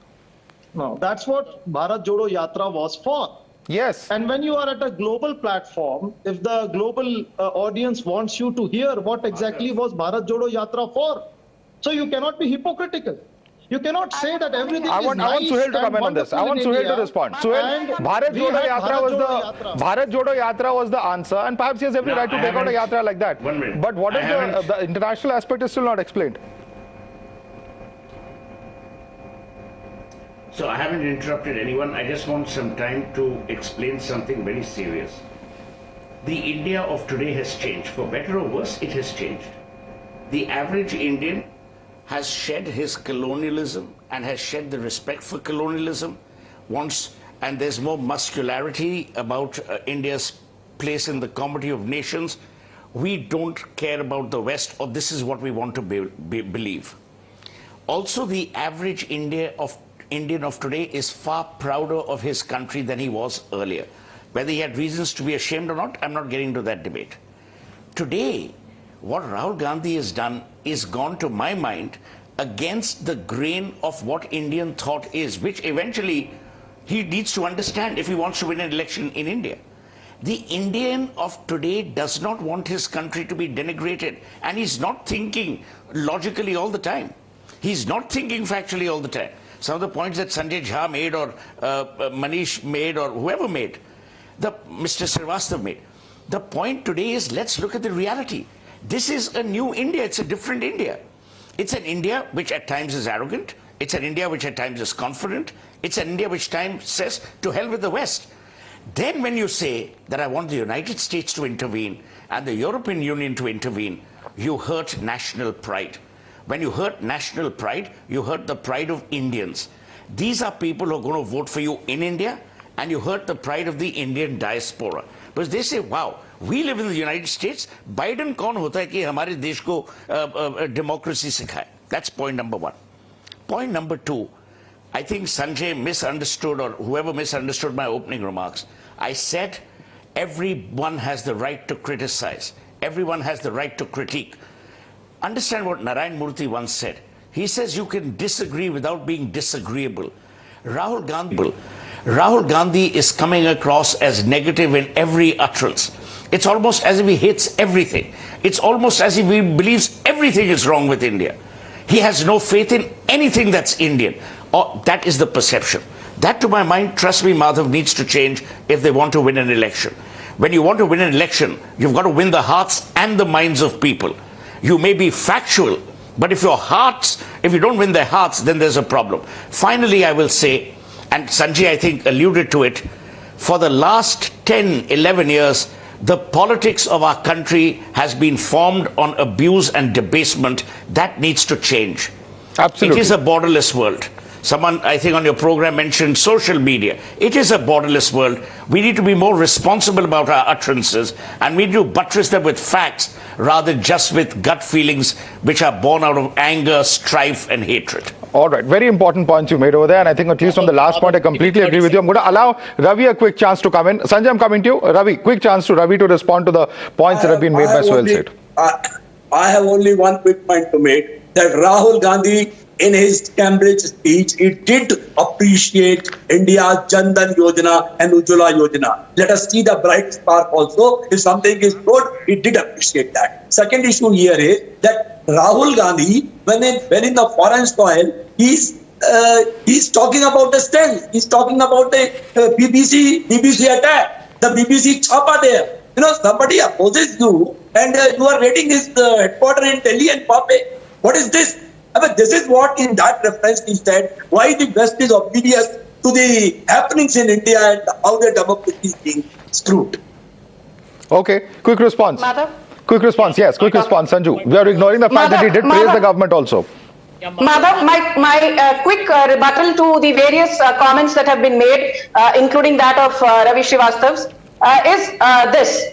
Every time somebody says that, we've gone down on the freedom index, on the free speech index, on the human rights index, because that is a reference that keeps coming up repeatedly for no rhyme or reason, I will quickly tell you, have you seen Rahul Gandhi in the last couple of months, even once tweeting about the fact, and he tweets on everything under the sun, mind you, that India today has surpassed the United Kingdom to become the 5th largest economy in the world in terms of nominal GDP, in excess of $3.2 trillion is where we stand at. Point number 1, we are from 142nd rank in 2013, now at 63 in terms of ease of doing business, up 79 notches.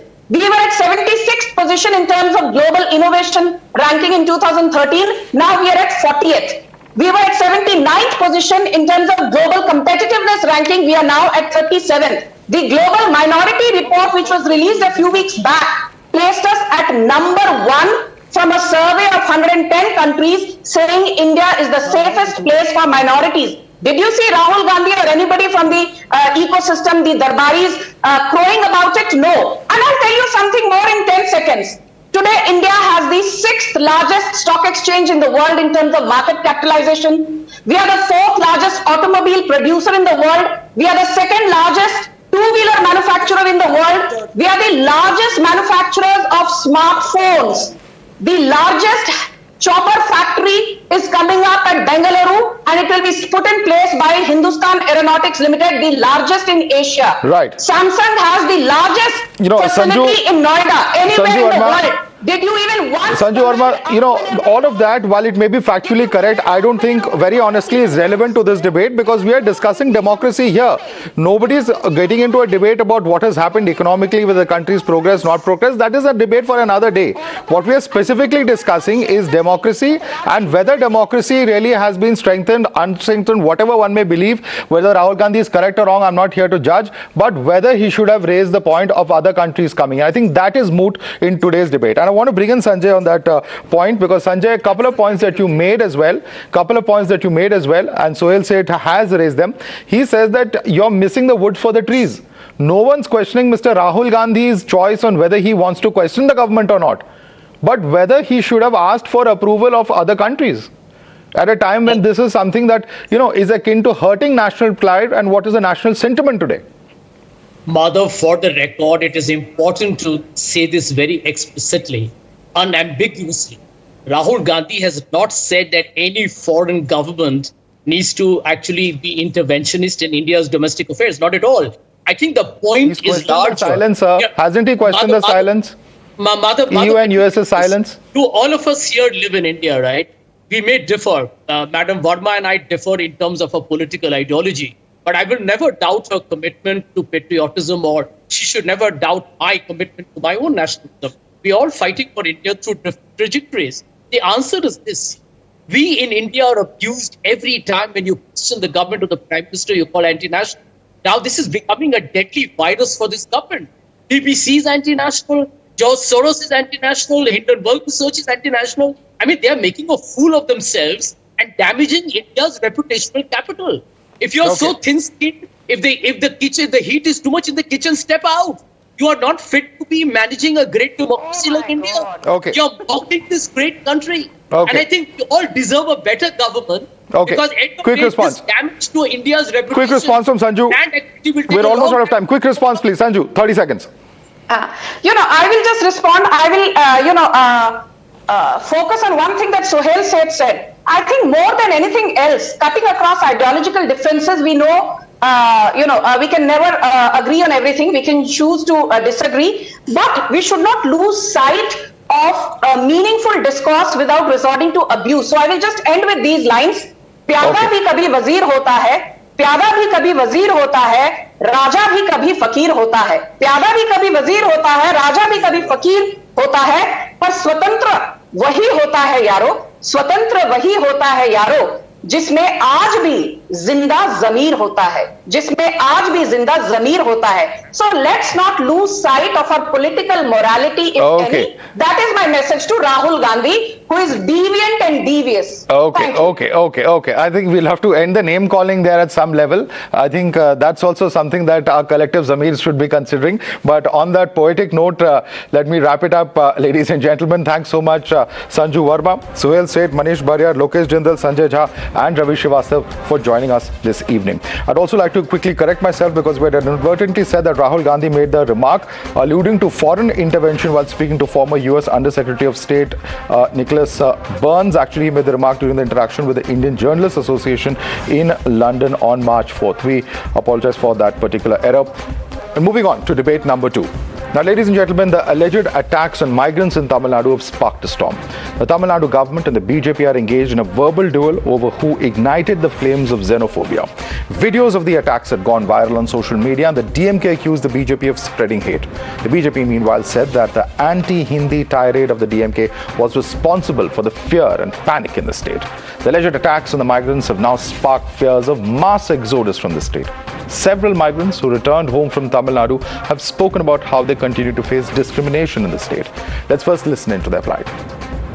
ये तो मालूम नहीं, लेकिन हिंदी वालों को मार को भगा रहा है। तो मालूम नहीं इसीलिए भगा रहा है कि वहाँ के हिंदी वाला काम नहीं कर पाए, तमिल से ओनली तमिल काम करे, हिंदी वाला नहीं कर पाए। वो पूछता है हिंदी है या तमिल, जैसे बोलते हैं हिंदी वाला होता है, जैसे मारने का शुरू कर देता है। वहाँ पर मारता है, काटता है। हम लोग के रूम में 12:30 बजे और बोतल फेंका।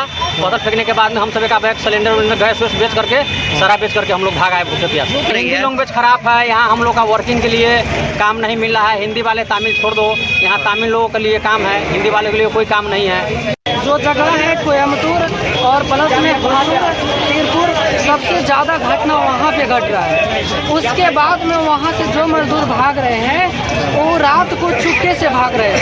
ऐसा समस्या हो गया है कि जो भी हिंदी बोल रहा है वहाँ की तमिल जनता पकड़कर उसको पीटने लग रही है। और पुलिस प्रशासन जो भी है वो उन लोगों को सपोर्ट कर रहा है। मतलब उन लोगों को रोकना चाहिए कि भाई क्यों पीट रहा है, उसको पूछना चाहिए कि क्यों पीट रहा है। तो वहाँ की जो पुलिस प्रशासन है ऐसा कुछ नहीं कर रही है। The Tamil Nadu police had booked state BJP president Annamalai after he accused the DMK leaders of making derogatory statements against North Indians. Annamalai today once again launched an unsparing attack on the DMK, calling out the alleged double standards of the party. Chief Minister Stalin, however, sought to assure the migrants, saying that the state will always protect them. Bihar மாநிலத்திலிருந்து வந்து இங்கு தொழில் செய்து கொண்டிருக்கக்கூடிய, பணியாற்றிக் கொண்டிருக்கக்கூடிய, தங்களுடைய வயிற்றை கழுவிக் கொள்வதற்காக, தன்னுடைய குடும்பத்தை காப்பாற்றிக் கொள்வதற்காக தமிழ்நாட்டை நோக்கி வந்து கொண்டிருக்கக்கூடிய சிலர் எப்படியாவது கலவரத்தை ஏற்படுத்தி அதன் மூலமாக அரசியல் லாபம் தேட நினைக்கக்கூடியவர்களுக்கு நான் ஒன்றை மட்டும் சொல்லுகிறேன். எனவே எந்த காரணத்தை கொண்டும் எவ்வளவு பிளவை ஏற்படுத்த நினைத்தாலும் ஒரு காலம் இந்த கூட்டணியை நீங்கள் பிளவுபடுத்த முடியாது என்பதை மாத்திரம் அழுத்த நிறுத்தமாக எடுத்து சொல்லி I can assure you, not even a single Tamil Nadu BJP Karyakarta, right from the president to the Karyakarta, nobody has shared any video. Right from day one, we are urging peace, calmness. Now DMK has to only do one thing, madam. Just change their political narrative. Because this issue is not going to die today. So now DMK has to change the narrative and say, no more north-south, no more artificial division, no more speaking ill of a North Indian. This is how you treat a guest who's giving us blood and toiling for the Tamil Nadu's welfare. Now you book a case on me. This is the biggest joke of 21st century. You're watching the News Hour at 9. Debate number 2 on Times Now. Super Prime Time. And for more on this, I'm joined by Uma Anandan, BJP councillor. Anurag Naidu is an author joining us. With us is spokesperson of the DMK TK's Elangovan. And Jagdishwaran D is a political analyst joining us on the panel. Let me start with you first and foremost, Mr. Elangovan. Is it possible, Mr. Elangovan, because the BJP and Mr. Annamalai's statement you just heard, they are alleging that it is the atmosphere, the kind of extremely provocative statements that have been made. It's one thing to agitate for your rights, but when that translates into something much bigger, it appears there's a broader sentiment that is building up, which is causing these migrant laborers to return home and leading to perhaps these kind of attacks taking place on ground. How do you respond to that, Mr. Elangovan? See, the first thing is all these statements which Annamalai had stated, including my statement, he has quoted my statement also in his video. All these statements were made when Amit Shah said Hindi should be the national language. It is about the language and not the people. Even when we were fighting against Hindi in the years 1964 and 65, there were lakhs of North Indians living here peacefully. They were not attacked. Our intention is not to attack people. Our intention is to stop being Hindi being thrust on us. So these statements are intended as a reply to Amit Shah's statement, and it has nothing to do with the people. People are coming here, see, for more than 60, 70 years. There are Nepali people living here. They are living peacefully. All North Indians are living here. Come to Chennai. At least 15% of the population are North Indians. They are happy, they are safe, and they are friendly with others. But you know, Mr. Elangovan, my point is slightly different. My point is slightly different. When you say make sweeping statements like Hindi is language of Shudras, when you say that they are trying to implement Manu Dharma here, we will not allow it, or we will be slaves and Shudras, that's not our culture. You know, those kind of those kind of statements will evoke a certain kind of hate. They have the potential to actually disturb and influence people into actually carrying out such acts. Because they are extremely strong words that you're using there. I can clearly hear your voice. When we speak of a language, our basis will be the culture of the language. I can tell you, in the south, there were 3-4 kingdoms. No king here was a Kshatriya. But whereas in the north, kings has to come from the Kshatriya caste, that class. That is what I said. When you bring that language, the culture will also come within. And so you are saying that you stand by your statement that Hindi language will make us Shudras. That's correct to say that. The people. You are saying it's correct to make sweeping statements like this on national television. Are you actually going to justify your statement? It is nothing wrong in it. I was talking about culture. I was not talking about people. But now what they say is, when we attack the language, we say that Tamil is our language, Hindi should not be forced on us. We had replied that way. But now what they had done is, they are making those statements against an action which has not happened here. Okay, let me quickly bring in Uma Anandan. People are coming from the north. Okay, let me quickly bring in Uma Anandan. Uma Anandan, it is only the culture we are talking about, not the language, not the people, and that is the context in which these statements have been made, and it is also a response to the Home Minister's speech. Please respond to Mr. Elangovan. My good friend Elangovan sir, with whom I share a very good rapport, good friendship, I respect. But sir, I beg to differ from him. He says one is Kshatriyas did not rule India, but the Cholas were belonging to a Kshatriya clan only. So historically and culturally he is wrong. Second, the hate speeches repeatedly by DMK MPs, MLAs, spokesperson, Rajiv Gandhi, who said we should go in for a Brahmin genocide, hatred against language, hatred against caste, everything. Has the CM come out? Has the CM Mr. Stalin come out and put an end to these hate speeches so far? No, only today he did it because Nitin Kumar is his ally in leading in Bihar. He has answerable, and now he has political ambitions for India. So he knows that this Hindi hatred may put a full stop to his political ambitions of the DMK. And I would like to ask, when a soldier was killed in Krishnagiri, the CM nor the party never opened their mouth. Why is this the nationalism? Please respond. Now he finds it. After Mr. Nitish Kumar calls his political ally, he is talking about it. It is under compulsion that these statements are coming out, not conviction. Because if it was to be clarified, these comments could have been clarified earlier. That's the question. Let him respond now. Mr. Elangovan, quickly. Earlier.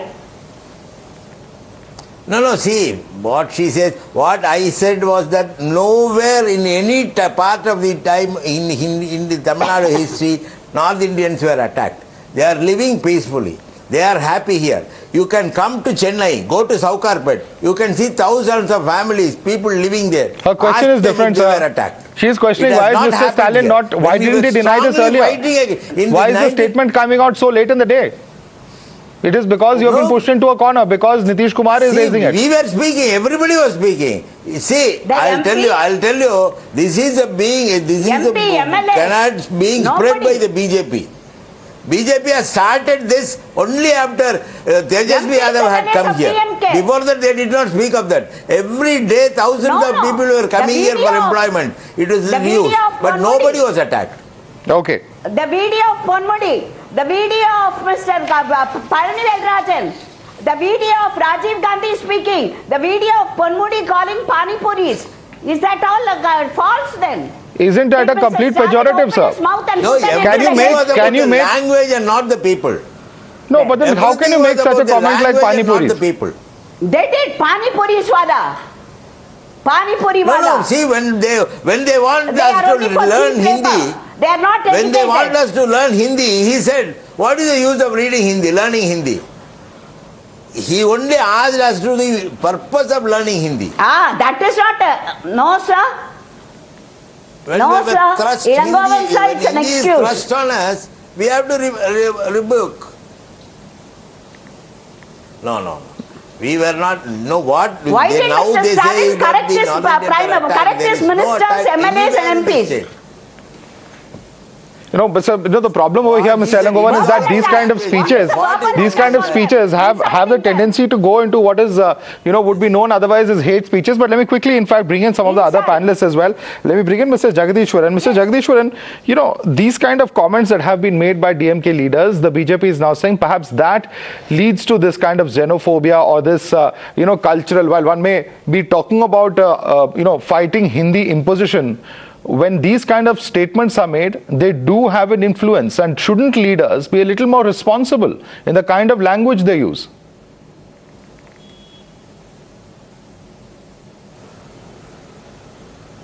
Mr. Jagadishwaran, if you can unmute yourself and continue talking, please. Do you hear me? Yeah, now I can. Yeah. Okay. See, we are dragging away from the main issue, I guess. See, there is nothing to do with what Udayadhara Stalin is wearing. When Udayadhara Stalin is saying, I don't know Hindi, that you cannot equate to somebody writing an article saying the Biharis are being killed. There are 12 people being killed just because they spoke in Hindi. Pani Puri is correct according to you? Hindi's language of Shudras is correct according to you, sir? Why are you not speaking of the real issue? The real issue here is, see, there are mischievous, there are miscreants who are trying to create divide between Bihar and Tamil Nadu. There are miscreants, there are people in media who are trying to do this. And how stupid is this? They just write, people are killing Biharis. Tamil Nadu people are killing Biharis. What kind of nonsense is this? They're writing, they're saying that four fingers have been, they have cut off the fingers, they have killed 12 people, already 18 people have been killed just because they spoke Hindi. And you are talking something about Hindi imposition. I don't get it. So the actual issue is Bihar BJP is spreading fake rumors. The BJP Bihar, BJP UP, all the BJP guys, they are spreading fake news, fake rumors. Okay, fake news is being spread. Fake news is being spread. Umanandan, before I come across to Anurag Naidu, Umanandan, you are spreading fake news. That's the crux of this issue, says Mr. Jagadishwaran. Please respond to him. Yeah.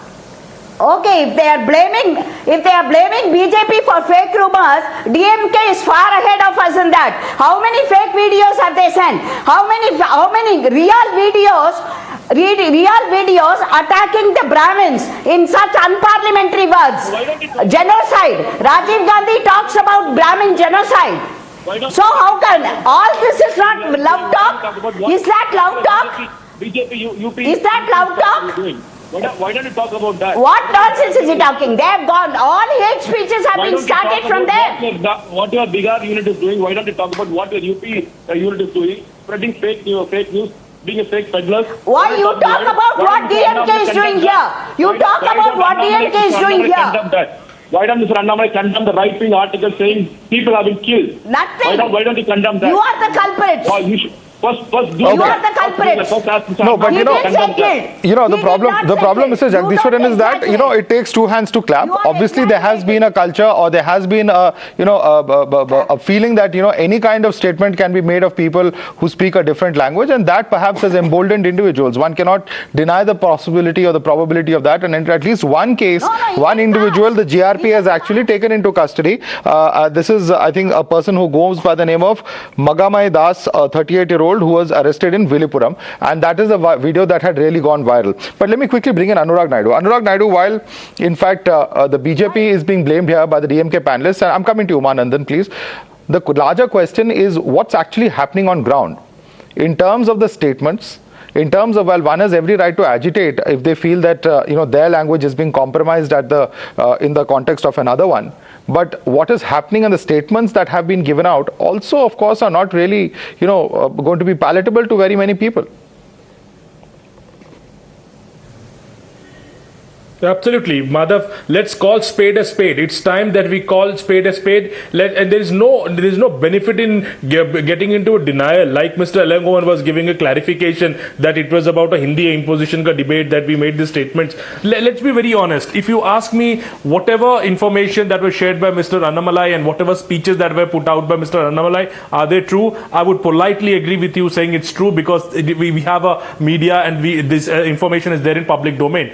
Second, the exodus of the migrant workers. You see on the screen, not only Times Now, but all the media channels, all the journalists, they have been covering Tamil Nadu. They know there is an exodus of migrant workers. And why it is, you need to understand these migrant workers, they are not laborers. They are the people who serve us and serve our daily needs. So they need to feel protected. They come in groups from Bihar, UP and other places who are economically not so strong. So it is our collective responsibility to make them feel safe. If the state government till now, I'm not saying good or bad, I'm not saying whether they're right or wrong, but the point here is there is for some reason a very negative, fearful sentiment among these workers, and that needs to be taken care of. And instead of fighting and doing a fighting on a political front, I think the Chief Minister and the Council of Ministers should think how to restore the faith, how to restore the trust and make these people feel safe. I'm very glad that I could get the statement from the Honorable Governor and on behalf of the government, which I expected from the top office of the state. Completely out of time, Anurag. I'm sorry, I'll have to interrupt you there because we're totally out of time. It's a very sensitive issue.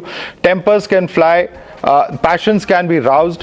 One must remember that as a political leader, at the end of the day, one has to be conscious of the kind of words that are used and chosen, because otherwise that can really have a huge impact on the social fabric in terms of how people think and act out on ground. On that note, I'll have to leave it there. Umanandan, Anurag Naidu, TK Selangovan and Jagdishwaran, thanks so much for joining us this evening.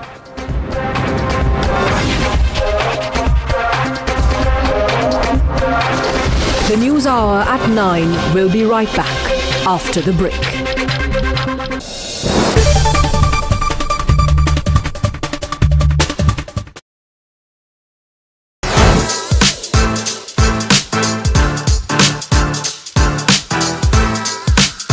हमारे साथ मौजूद हैं Mohul, who's founder and CEO of Matter. Thank you for joining us. Thank you. So Mohul, we've already seen this bike. I still don't know what you guys are going to call it right now, but hopefully, we're going to know about it in a couple of months, I believe, and more details that we already know about specifications and what you are offering with this bike. But उसके अलावा कुछ और चीज़ें हैं जिनकी details अभी आनी बाकी हैं.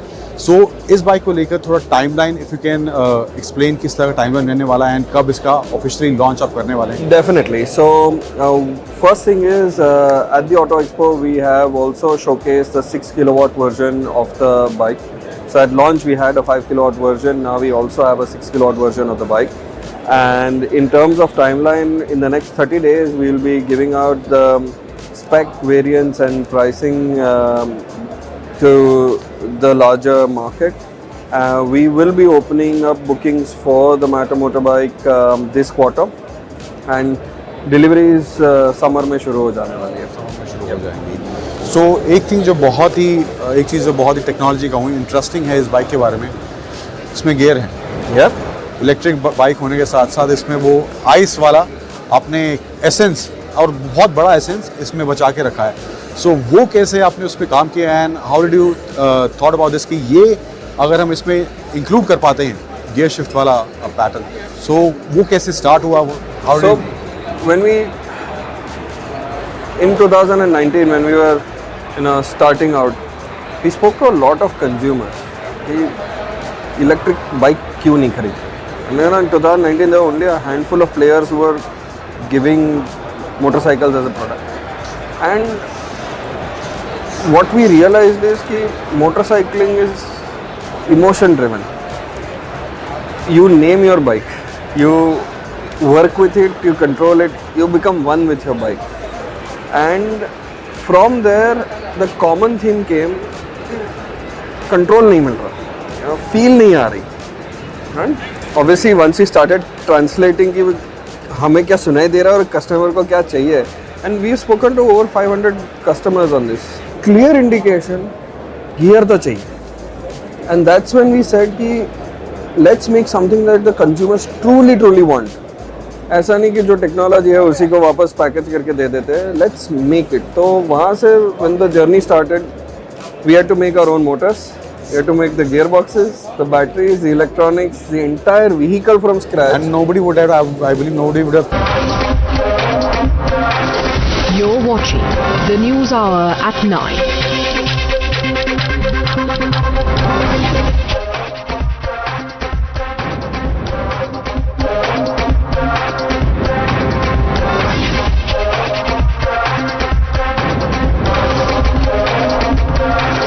Watching the News Hour at 9. Stay tuned.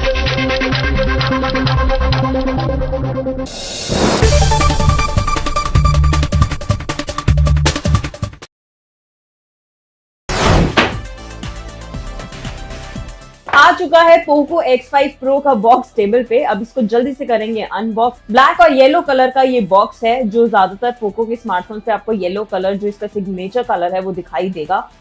Sometimes it is really tricky to take the tapes off, so let me try it with my nails. One tape down successfully. Guys, ये जो feeling है ना unbox करने वाली, ये काफी ही मजेदार लगती है. जब भी आप कोई नया गैजेट अनबॉक्स करते हैं तो मजा तो आता है.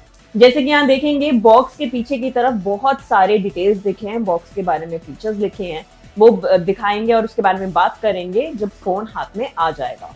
Inside the box you get this little paper box as well, जिसमें ज्यादातर पेपर वर्क और प्रोटेक्टिव केस ही होता है. लाइक आई सेड वही मिला है हमको. यहाँ पर एक छोटा सा मैनुअल टाइप है.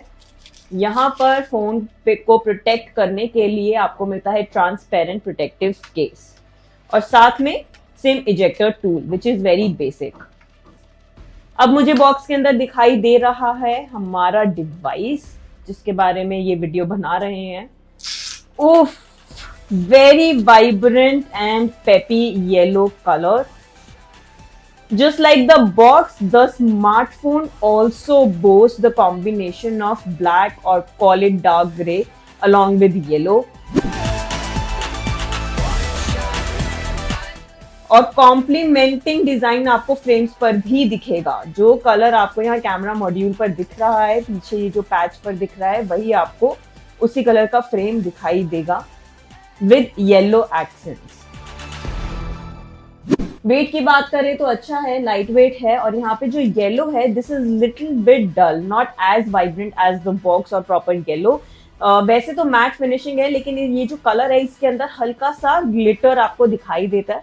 फ्लैशी नहीं है, अच्छा है, इसको साइड में रखते हैं, अभी ऑन भी करेंगे और उसके बाद स्मार्टफोन के बारे में बात करेंगे। पहले देखते हैं और क्या आपको बॉक्स के अंदर दिखाई देगा।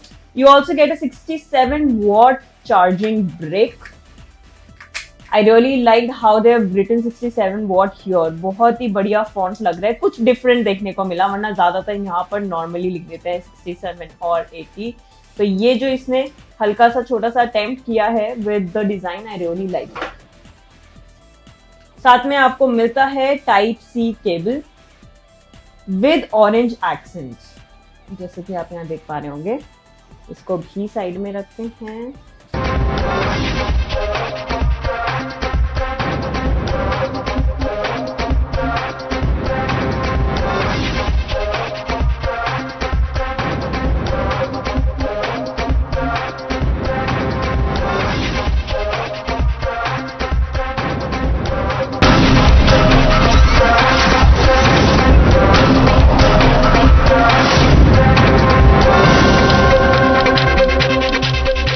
Good evening and welcome. You're watching the Newshour Agenda. I'm Padmaja Joshi. Did Rahul Gandhi ask for foreign intervention to quote-unquote restore the dead democracy of India? At least that's the charge being made against him after his interaction with the Indian Journalists Association in London surfaced. Speaking about the so-called capture of institutions in our country, he wondered why America and Europe were blissfully oblivious to what's an obvious international threat. First, listen in to the main points of consternation for the former Congress president across 3 interactions that he's had in universities, with journalists and with the Indian diaspora in the UK. How would you react if democracy suddenly disappeared in Europe? Right? You'd be shocked and you'd be like, oh my God, that's a massive blow to democracy. Well, how would you react if something, a structure 3.5 times Europe suddenly went non-democratic? Right? That's happened already. That's not something that is going to happen in the future. That's already happened. The so-called defenders of democracy, which are the United States, European countries, seem to just be oblivious that a huge chunk of the democratic model has come undone, right? Which is a real problem. That an Indian political leader can give a talk in Cambridge University, Harvard University, but he can't give a talk in India, in a university in India. Right? And the reason is that our government simply does not allow any idea of the opposition, any concept of the opposition to be discussed. You must have noticed one thing, and this isn't the nature of the BJP and the RSS. If you noticed the statement of the foreign minister, he said China is much more powerful than us. See, that China is much more powerful than us, how can I pick a fight with them? Matlab, at the heart of the ideology is cowardice. Capture of institutions, the death of democracy, international powers must wake up. This exhortation, by the way, overlapped with a time when the world had converged on India, making it practically a linchpin of global politics. At a time when India has the G20 presidency and is set to host the G20 summit. At a time when the world has no qualms in acknowledging India's growing significance and heft in global diplomacy. We have a seat at the table and everyone knows it, acknowledges it. At such a time, when Rahul Gandhi's words are interpreted as seeking foreign intervention in the country, a political face-off is but natural. मुझे लगता है अपनी नाकामियों को छिपाने के लिए एक सुनियोजित तरीके से विदेशी सरजमीन से राहुल गांधी जी ने भारत को बदनाम करने का ठेका ले रखा है। उनकी भाषा, उनके विचार, उनकी कार्यशैली सब कुछ संदिग्ध सी है। So Anurag Thakur should be the last person to talk on probity in public life. I think the big problem right now is that the BJP has not even cared to listen to Rahul Gandhi's lecture. Actually insisted that Indian democracy is a public good.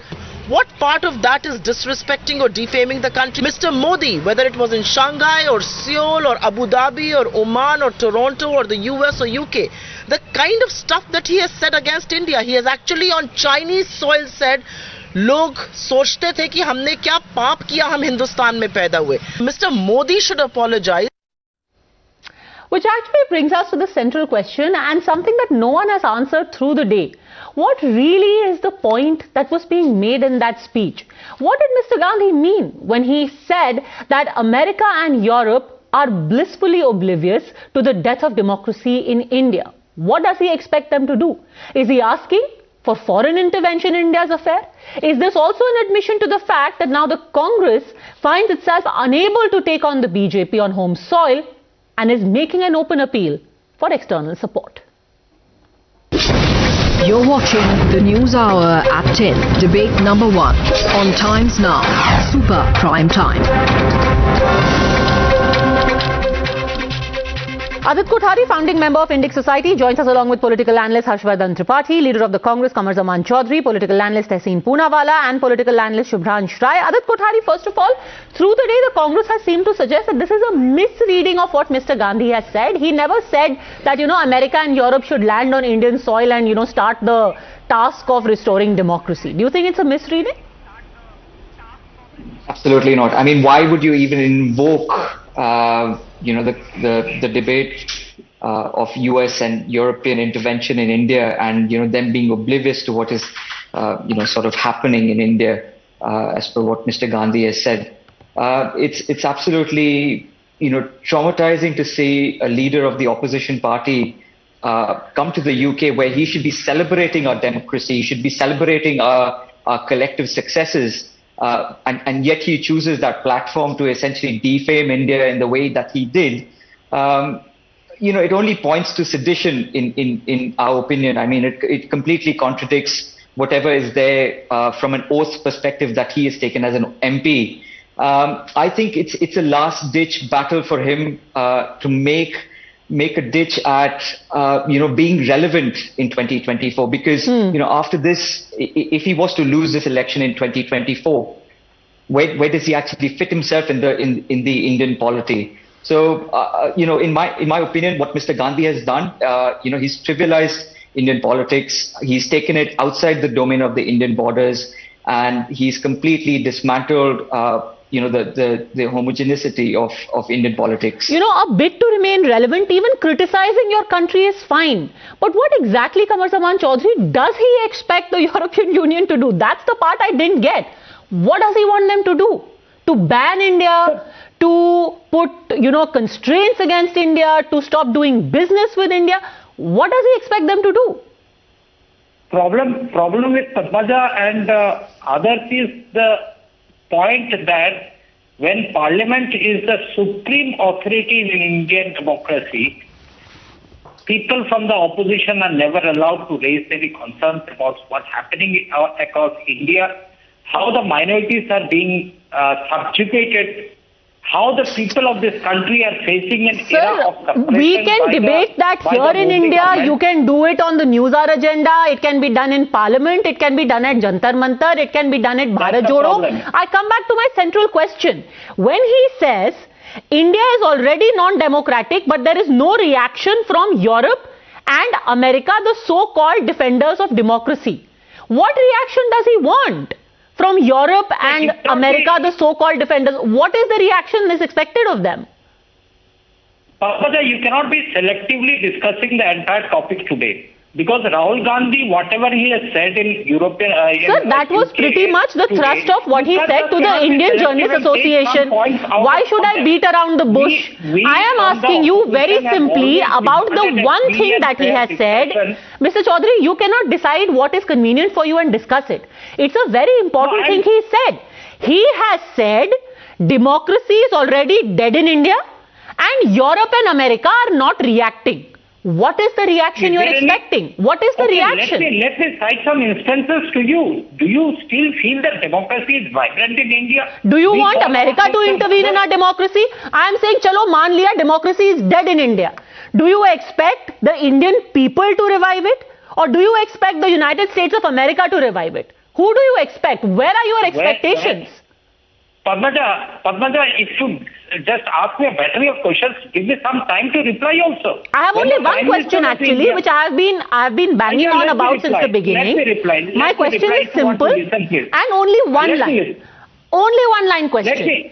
Mr. Gandhi said, and I quote, Europe quiet because of trade and money, defenders of democracy oblivious, India already non-democratic but no reaction. What is the expected reaction? Obviously, when the Prime Minister of India goes out to the US and campaigns for Trump, that is not interference in America's internal politics. Is that no? When the Prime Minister criticizes the Congress party and the opposition in international forums... Sir, I am saying you criticize the BJP. Like I said right at the outset, I am even okay with criticism. And of course, my question is not about Mr. Chaudhary, my question is not about the criticism. Contrary to most people's position, I am saying it's okay, criticize. It's your right. You're the opposition, you're expected to criticize. My question is, when you exhort the United States and the European Union, what do you want them to do? What the hell can they, what can they do? What do you want them to do? Padmaja, again you are coming out to the same point, what America and the EU can do. Nobody can do anything with India. If nobody can do anything, why are you sitting in London and telling them to wake up to India's dead democracy? America is not going to tell us what is wrong with our democracy and what we need to do. In fact, if there is anyone, Mr. Chaudhary, if there is anyone in this country who can revive India's democracy or who can decide what is happening in India's democracy, it is the people of India. Now, you may think they are a bunch of brainwashed bigots and idiots who don't know what's good for them, but the fact of the matter is, the only people who decide what is going on with India's democracy, Shubhransh Rai, and how to revive it, presuming that it's dead, are the Indian people, not Joe Biden, not the European Union, not the United States. Permit me 30 seconds to reply. You have not given me any time to reply. You are just... Sir, we have been bantering for the last 5 minutes actually, not just 30 seconds. Let Shubhransh Rai come in the hope that we address the singular question. Shubhransh Rai. सवाल का जवाब दीजिएगा शुभ्रांश राय. Capture of institution is equivalent to death of democracy. If you ask anything against Narendra Modi government, ED CBI next day at your home. The live example is Bihar. Rabri Devi के घर पे अगले दिन फौज खड़ी थी. Number one. Number two, you have a one more question. That is criticizing on country. Prime minister Narendra Modi जब Japan गए थे ना, उन्होंने वहां के प्रधानमंत्री को गीता दिया और साथ में बोला हिंदुस्तान के सेकुलर लोग मुझसे नाराज हो जाएंगे. As a prime minister, as a heading the post of prime minister, ये उनके स्टेटमेंट है जापान में. It is on record. तीसरी इंपॉर्टेंट बात, भारतीय जनता पार्टी के मेंबर ऑफ पार्लियामेंट, क्या बीजेपी वालों का ना मानसिक लेवल गिर गया है. Nalin Kohli saying Rahul Gandhi cannot produce the family, cannot produce the son. अरे भैया, उनको कहने से पहले नरेंद्र मोदी जी को देख लीजिए. He is run away from the family, left his wife. History is in front of you. What is your point, number fourth, the most important thing, इसका यूएस से क्या लेना देना है? The most important, we talk for the Cambridge. मैं बताता हूं madam. Most important for the Camrys. Camrys invited their veteran, or you can say your ex-student, for their lectureship into the Camrys. I request and I appeal and I urge, Delhi university भी invite करे अपने student को, अपने alumni को into entire political science पे बोलने के लिए. Now the market is open, industry is open, and 100% sure democracy is danger into India. सबको पता है. चलिए, डेमोक्रेसी, शुभ्रांश जी आपने अभी भी सवाल का जवाब नहीं दिया. और लाइन को छोड़कर अगर डेमोक्रेसी खत्म भी हो गई है देश में, तो उसका यूरोप क्या कर लेगा? यूरोप आकर के हमारे देश में लोकतंत्र को जिंदा करेगा? What is the expectation? And I still don't understand. Just by the way, you said that Europe and America are oblivious to what is happening. they are not oblivious. Let me just quote to you in the recent past. Of course, everyone knows what Giorgia Meloni has said. But let me quote to you a few other people, leaders of state, hold on a second, in the US and UK and Europe, what they have said. You had the former Danish Prime Minister, he said, I'd like to see India as a strong component in global alliance of democracies. I appreciate Modi's leadership in that respect. Putin, everyone knows, said India attracts general respect from everyone in the world. A lot has been done under Modi's leadership. His concept of do it in India is significant. Donald Trump said Prime Minister Modi underscores limitless promises of this great nation. He is tremendously successful leader of this great Indian republic. It's not as if the UK, US and Europe are oblivious to what is happening. Maybe the Congress is oblivious to what people of India and people of the world think. Harshvardhan Tripathi, what is expected of the US and UK, and do you see another time? एक second, उनको भी बोलने दीजिए. Do you see another time where on the request of the former Congress president, the US will say Modi ji को visa नहीं मिलेगा, assuming that that is what Mr. Gandhi wants? Harshvardhan Tripathi. 10 seconds. देखिए पद्मजा, मुझे लगता है कि जब हम आज की ये बात कर रहे हैं तो भारत ने दुनिया की सबसे बड़ी त्रासदी में लाइन में लगकर, कतार में लगकर, बिना कतार तोड़े, बिना वीवीआईपी कल्चर के, बिना किसी मंत्री की चिट्ठी के अपनी दवा ले ली, अपनी वैक्सीन ले ली। दुनिया के किसी देश में ये दिखा नहीं। अमेरिका में भी बाकायदा इसके लिए मारपीट हुई, अलग अलग गवर्नर्स ने अलग अलग नियम बनाए, और भारत जिसको यूनियन ऑफ स्टेट्स बताकर विभाजित करने पर आमादा है राहुल गांधी, वहां देश के किसी राज्य के किसी व्यक्ति ने केंद्र सरकार से झगड़ा नहीं किया। दुनिया में किसी देश में ऐसा नहीं है जहां जनता इस तरह से एक्सट्रीम कंडीशंस में भी जाकर वोट करती है, और वोट करके अब क्या हुआ कि जो मिली जुली सरकारें होती थी, जो फ्रैक्चर्ड मैंडेट आता था, अब क्लियर कट मैंडेट देश की जनता दे रही है। यानी उनकी डेमोक्रेटिक जो वैल्यूज हैं उसमें उनकी आस्था बढ़ी है। नेता के तौर पर नरेंद्र मोदी दो तरह से ही जाने जा सकते हैं। एक ही देश में उनको वोट दे रहे हैं क्या लोग, तो जनता वोट कर रही है। जनता ने वोट किया 14 साल करीब गुजरात में, और अभी 10 साल होने जा रहा है भारत में, यानी केंद्र की सत्ता में। फिर इंटरनेशनल फोरम्स पे क्या है, क्लाइमेट चेंज, एनवायरमेंट, जो टेररिज्म, इन सब को लेकर भारत की तरफ दुनिया देख रही है। एक डेमोक्रेटिक मॉडल के तौर पर भारत की साख बढ़ी है। और अगर हम ये मान लें कि राहुल गांधी लोकतंत्र नहीं देख पा रहे हैं, तो क्या ये वजह है कि वो अमेठी से चुनाव हार गए, जनता ने हरा दिया, वायनाड जाना पड़ा, तो उनको लग रहा है डेमोक्रेसी खत्म हो गई? क्या उनको लग रहा है कि 2019 में दोबारा है, 24 में तीसरी बार आ जाएंगे, तो इसलिए डेमोक्रेसी खत्म हो गई? और अगर ये सब हो भी गया तो शायद अब वो वक्त नहीं है। राहुल गांधी जी को ध्यान में रखना चाहिए कि अब कोई दुनिया की स्पाई एजेंसी, कोई दुनिया की मिलिट्री, कोई डिफेंस फोर्स भारत को अब कुछ मैनिपुलेट नहीं कर सकती है। आपको अगर लंदन, कैम्ब्रिज या यूरोपियन यूनियन का टूर करके करना है, तो आप हो सकता है कुछ समय वहां के न्यूज़पेपर्स में नरेंद्र मोदी से ज्यादा हेडलाइंस ले सकते हैं, लेकिन देश के भीतर आपकी साख बहुत खतरे में है, बहुत निचले स्तर पर है। यह व्यवहार बिल्कुल ठीक नहीं। Is this an admission, Tehseen Poonawalla, that the Congress is unable to take on Mister Modi, so is seeking some reinforcements strangely from the US and UK and Europe?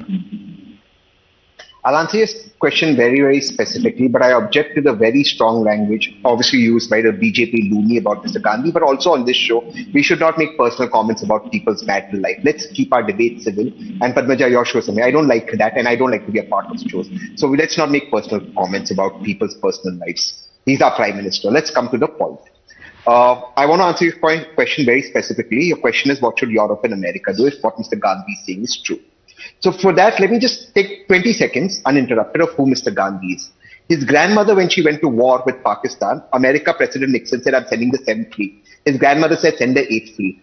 His father, both martyrs for this country. When China said Arunachal is a part of our country, he declared it a state and put the Indian army there. The Chinese army, in the backtracking, lost the most amount of army men they've ever lost in their history. And his grandmother laid the Chinese army on the floor. The Prime Minister, this current Prime Minister, does not have the guts to name China. That is Rahul Gandhi. He comes from that family. That's his pedigree. There is never a wrong place to say the right thing.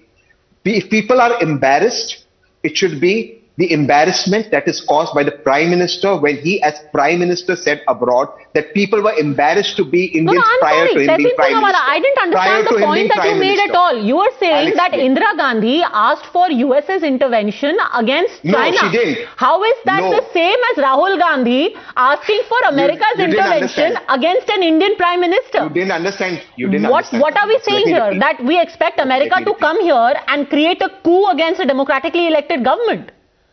Wow, Padmaja, that's exactly what I didn't say. I said exactly the opposite. I'm sorry you didn't understand, so let me repeat. When India went to war against Pakistan, President Nixon called up Indira Gandhi to threaten her and said, I'm sending the 7th Fleet.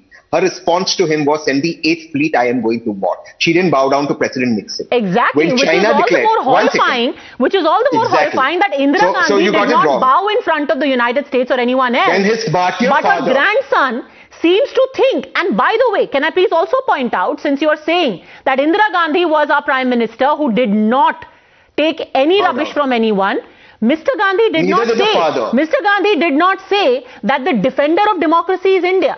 He said Europe and America are defenders of democracy. Says who? No. Why did he anoint them the defenders? We are the defenders of democracy. We are the largest democracy in the world. But he also said that Indian democracy is a public good and a global necessity. And therefore, he said it must only be strengthened. It must only be strengthened. And which is why democracy is alive and kicking. Democracy is alive and kicking, Tehseen. Who said that America is the defender of democracy? In the Prime Minister. Hypocrisy is alive and kicking. The Prime Minister said people were embarrassed before he was Prime Minister. I agree with you, it's alive and kicking. But let me just, one point. What did Mr. Gandhi end his speech with? Mr. Gandhi ends his speech with very important words. He says, India, come to India. This is the land that I love. This is the land where I will protect and I will always be there. Minus Modi. People to but I will love India only when Modi is gone.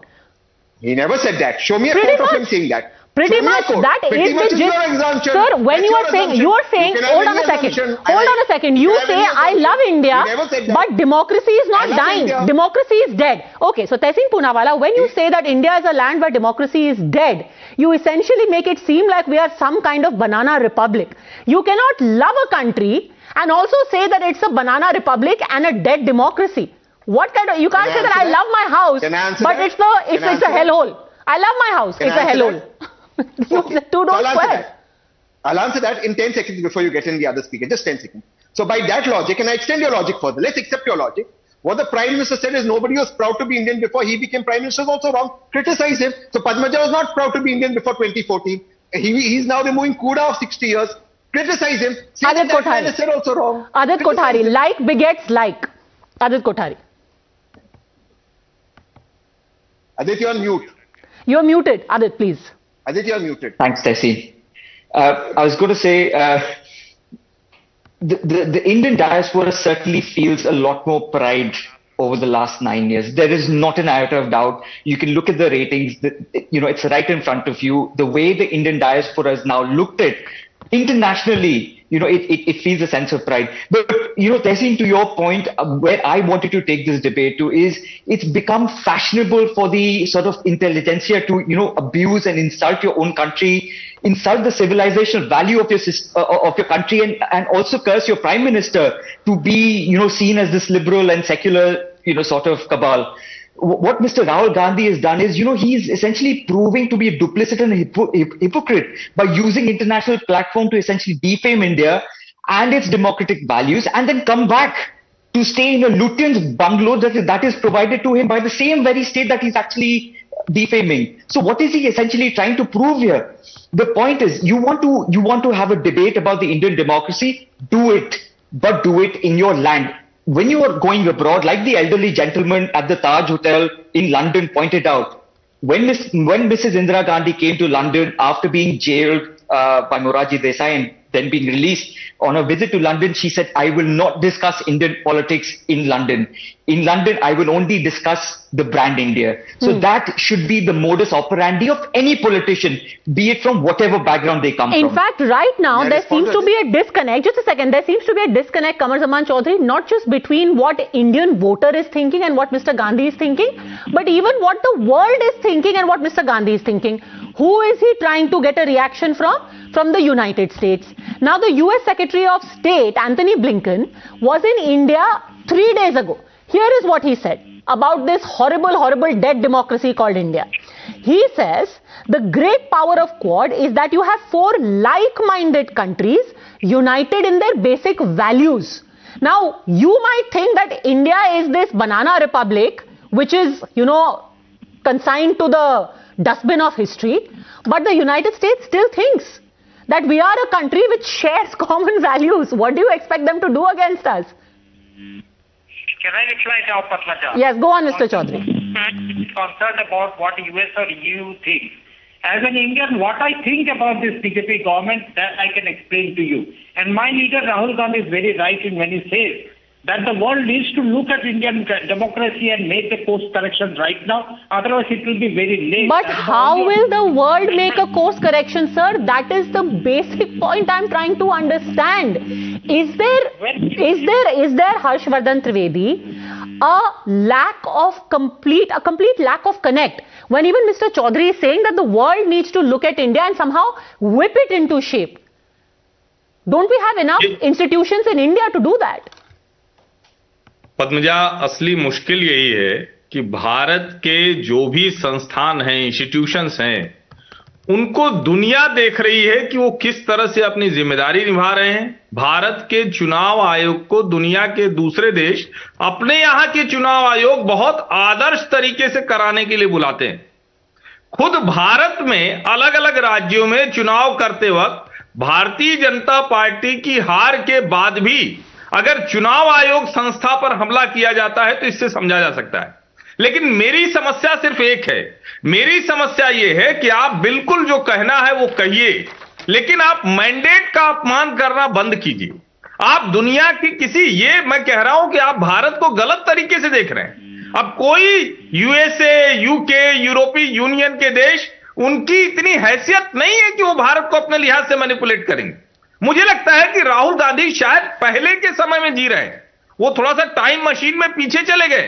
और इससे बड़ी लोकतंत्र की इससे बड़ी खूबसूरती क्या होगी, इससे बड़ा प्रमाण क्या होगा कि राहुल गांधी को ये देश इस तरह से बर्दाश्त कर रहा है विपक्ष के नेता के तौर पर। और जब मैं बर्दाश्त शब्द कह रहा हूं तो आप सोचिए कि जो आदमी चुनाव जहां से लड़ता रहा, उस कॉन्स्टिट्यूएंसी को विकास के हर पैमाने पर पीछे छोड़ गया, और वो आदमी कह रहा है कि डेमोक्रेसी डेड हो गई है, लोकतंत्र खत्म हो गया है, चारों तरफ कोहराम मचा हुआ है। वो आदमी कहता है कि 2-3 अच्छी स्कीम होंगी तो क्या हो गया, कुछ लोगों को सिलेंडर मिल गया, कुछ लोगों को काम, यानी डेवलपमेंट के काम अगर हो गए तो उससे क्या हो गया। फिर वो कहते हैं कि नहीं हिंदू, मुस्लिम, सिख, ईसाई, एक सिख को खोजा, कहा कि तुम खड़े हो जाओ। इसका मतलब क्या है?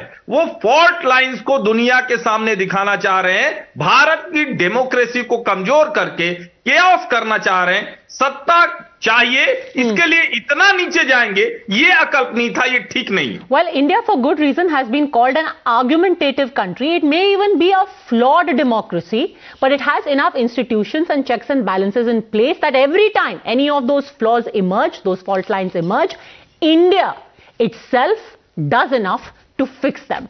And on that note, let me actually end with a little bit of a fact check, because among the many examples that Mr. Gandhi gave to illustrate how democracy is dead in our country, he said that it's wonderful that I can speak at Cambridge, but in India, I can't speak in any college.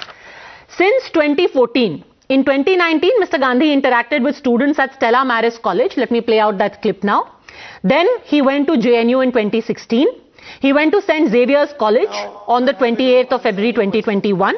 He went in 2015 to Mount Carmel College. 2,000 students were present at that time. 2021, he went and showed Aikido in a Kerala college. 2021, he went to St. Xavier's College. And in 2022, he went to Aluva UC College in Kerala. So in our democracy, there are many colleges They welcome Mr. Gandhi. They may agree or disagree, but it's a beautiful argumentative democracy for the very same reason. Thanks very much, gentlemen, for joining me.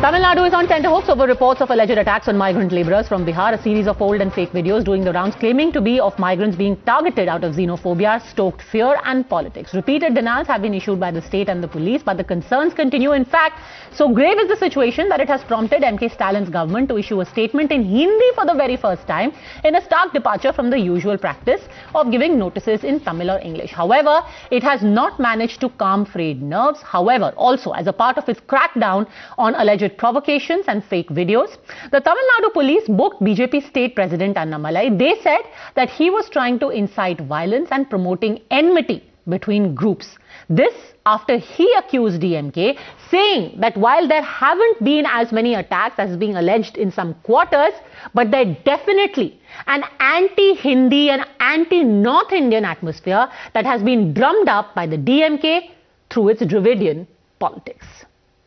Bihar மாநிலத்திலிருந்து வந்து இங்கு தொழில் செய்து கொண்டிருக்கக்கூடிய பணியாற்றிக் கொண்டிருக்கக்கூடிய தங்களுடைய வயிற்றை கழுவிக் கொள்வதற்காக தங்களுடைய குடும்பத்தை காப்பாற்றிக் கொள்வதற்காக தமிழ்நாட்டை நோக்கி வந்து கொண்டிருக்கக்கூடிய சிலரை எப்படியாவது கலவரத்தை ஏற்படுத்தி அதன் மூலமாக அரசியல் லாபம் தேட நினைக்கக்கூடியவர்களுக்கு நான் ஒன்றை மட்டும் சொல்லுகிறேன்.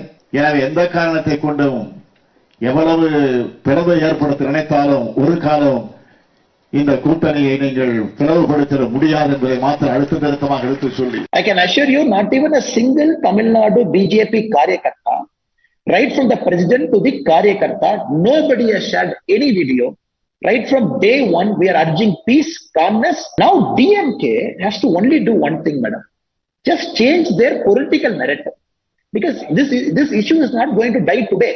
So now DMK has to change the narrative and say, no more North-South, no more artificial division, no more speaking ill of a North Indian. This is how you treat a guest who is giving us blood and toiling for the Tamil Nadu's welfare. Now you book a case on me.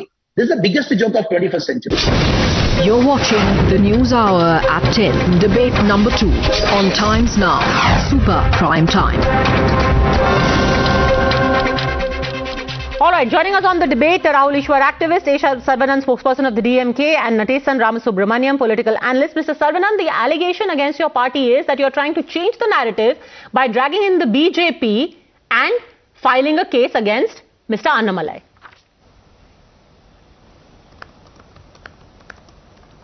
The narrative, this fake narrative, is set by the BJP. If you look at Mr. Annamalai's statement, he's very clear, he's very clever, he thinks he's very, very clever. He says, no TN BJP leader from the president to the Karyakarta has not done anything. What about the other BJP leaders? What about the handle BJP for Bihar? What about Op India? What about Dainik Bhaskar? What about the guy who was filed for anticipatory bail before the Delhi High Court? Who are all they? Do they not belong to the BJP? Or Mr. Annamalai is disowning all of them because they have put out fake narratives? This gentleman did not even have the courage to pick up the phone and speak to his counterpart in the Bihar and say, please brother, there is nothing. Whatever you are saying is fake. Rahul Ishwar playing there good is cop, not even bad a little cop in murmur Tamil in the Nadu state of saying... Tamil Nadu. All of them are safe. What prevented this charlatan from not doing that? Okay, Rahul Ishwar, good cop, bad cop between Bihar and Tamil Nadu. It's very unfortunate that a respectable spokesperson is using words like charlatan. Annamalai is one of the most respected leaders in Tamil Nadu. He was pointing out some issues and he was also reassuring that there is no large-scale problem. But some videos emerged, he pointed out to the fact, and we should address these issues. And let us also remember DMK leaders calling them Pani Puri walas. DMK leaders insulting the North Indians, saying, no, these people are not good enough. So many words were said. So how can you forget all those and suddenly say that it is all hunky and dory? There were some bad narratives set by the Dravidian politics, and Annamalai was right to point out them. And it is unfortunate that you file a case on Annamalai rather than addressing these issues. And Tamil Nadu is home to over 1 million migrant workers.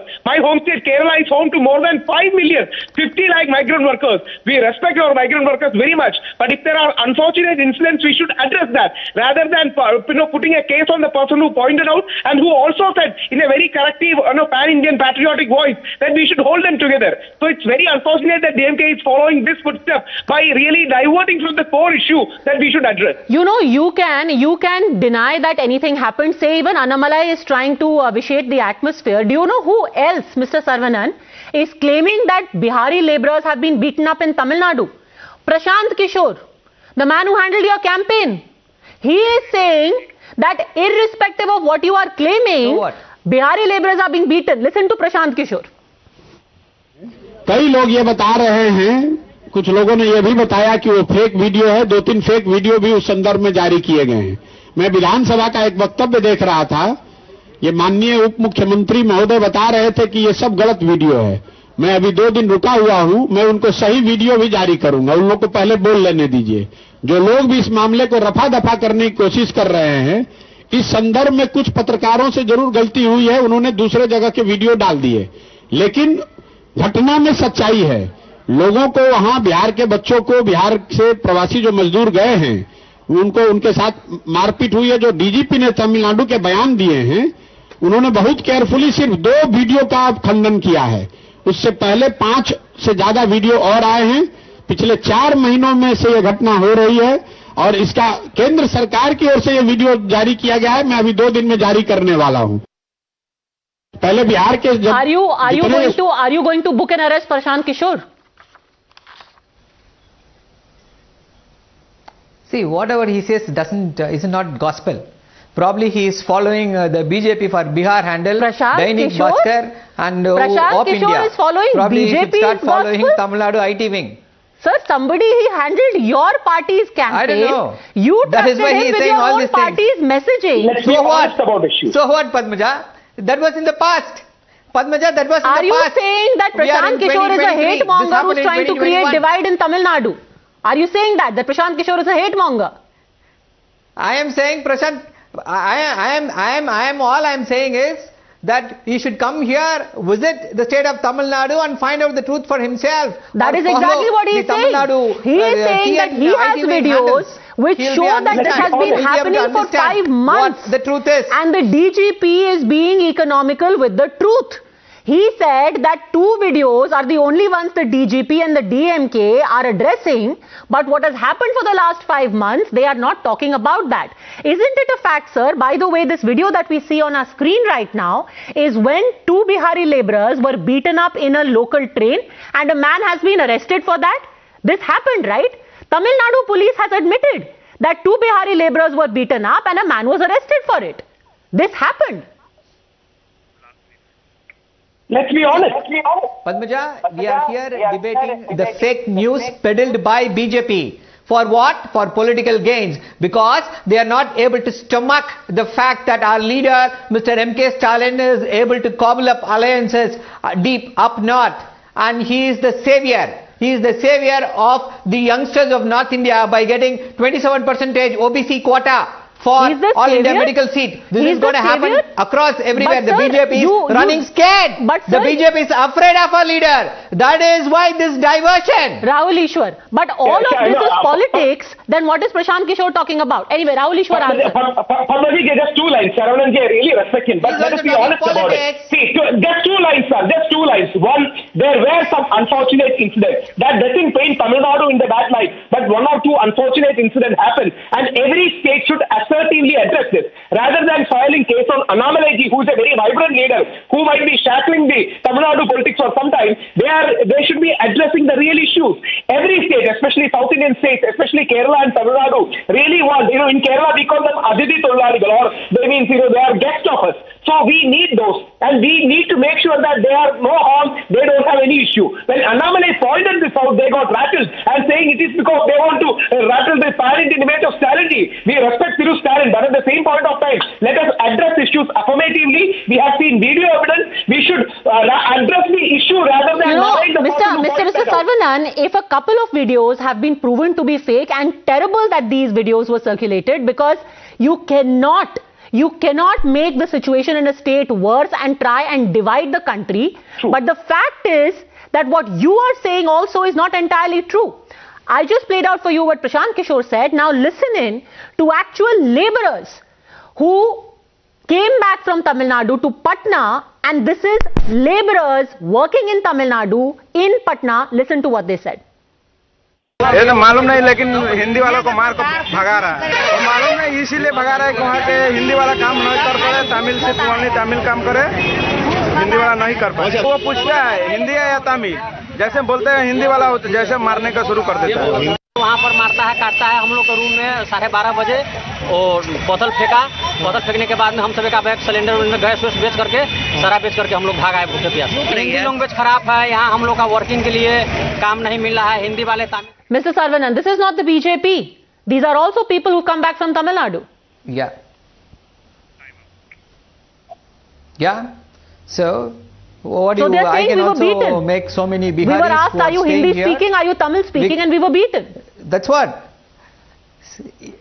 See, I don't know, I cannot vouch for what that man says, but I can show what's happening in the state of Tamil Nadu. We can show so many videos where they are living in peace.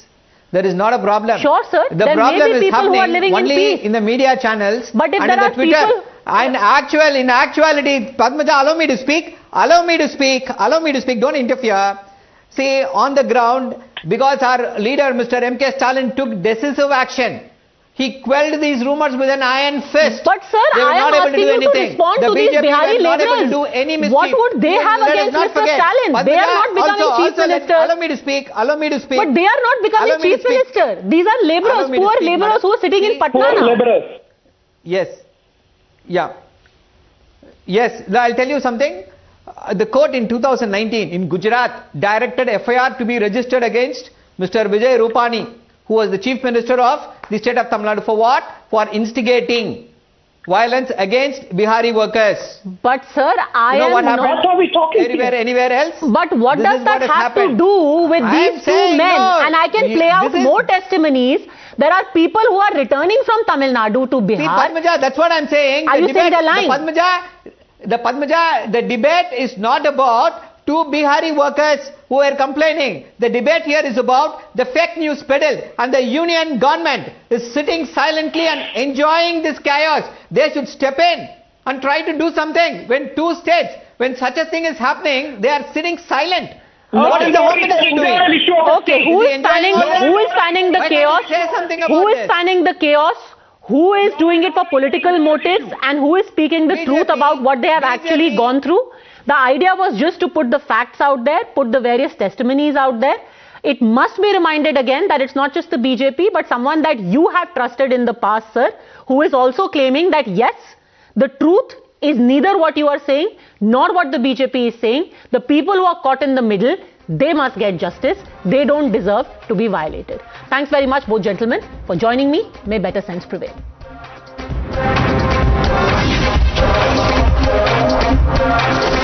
The News Hour at 10 will be right back after the break.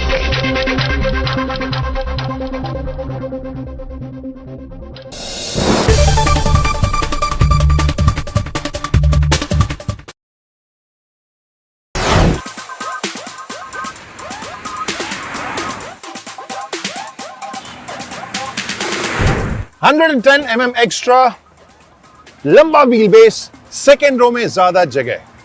यह है कहानी BMW 3GL की। नमस्ते Times Drive family, I am Kranti Sambhav. Welcome to the first drive review of BMW 3 series GL यानी grand limousine, जो obviously regular 3 series से ज्यादा लंबी है। व्हील बेस के हिसाब से कुछ एक चेंजेस इसमें हुए हैं, तो इस वजह से ये हम वीडियो कर रहे हैं उन चेंजेस के बारे में बताने के लिए, और ये भी जानने के लिए कि जो दावा है कंपनी का सेकेंड रो में ज्यादा आराम का, ज्यादा स्पेस का, वो दावा पूरा हो पा रहा है या नहीं। So before I start talking about this car, सबसे पहले टाइम्स ड्राइव के बारे में आपसे बात करता हूं या अपील करता हूं। अभी तक अगर आपने सब्सक्राइब नहीं किया है तो प्लीज सब्सक्राइब कीजिए हमारे चैनल को, और सोशल मीडिया पर बाकी जो भी हैंडल्स हैं वहाँ पर टाइम्स ड्राइव के नाम से आप सर्च करें, उसे भी फॉलो करें। लेटेस्ट खबरें आपको मिलेंगी और timesdrive.in है हमारा वेबसाइट। वहाँ पर तो लेटेस्ट खबरों के अलावा डिस्काउंट्स और जो स्पाई पिक्स हैं, आने वाली गाड़ियाँ हैं, उन सब के बारे में खबरें मिलेंगी।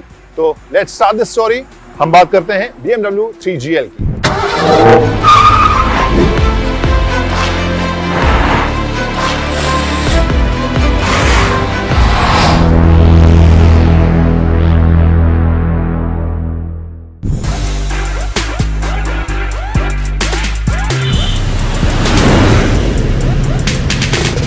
The News Hour at 10.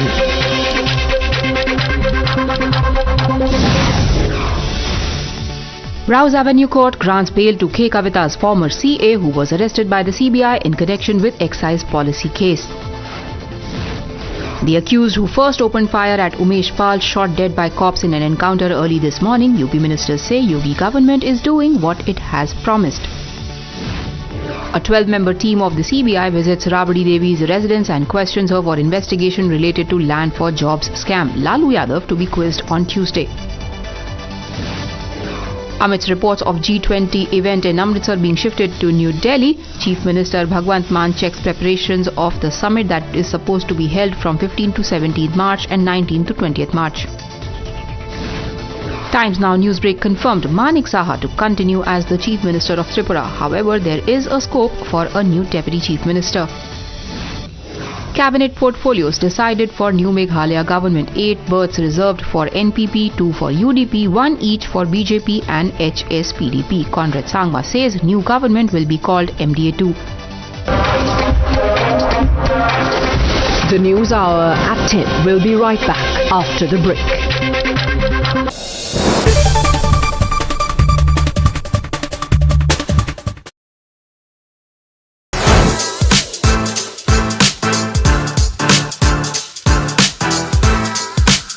हमारे साथ मौजूद हैं मोहुल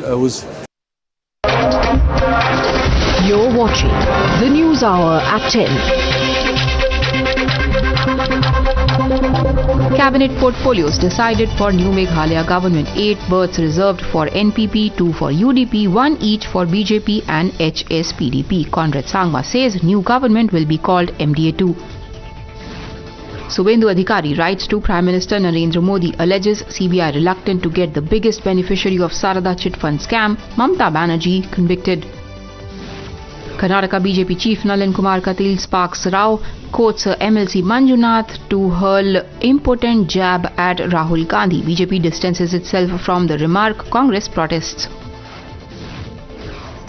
Uddhav loyalist Sanjay Raut supports Rahul Gandhi's comment against democracy in India made in the United Kingdom. Says it's opposition that is fighting to save democracy in the country. Despite proof on camera, Rajasthan police deny mishandling Pulwama martyrs' kin. Facing backlash, Sachin Pilot meets the widows of martyrs, assures their demands will be looked into.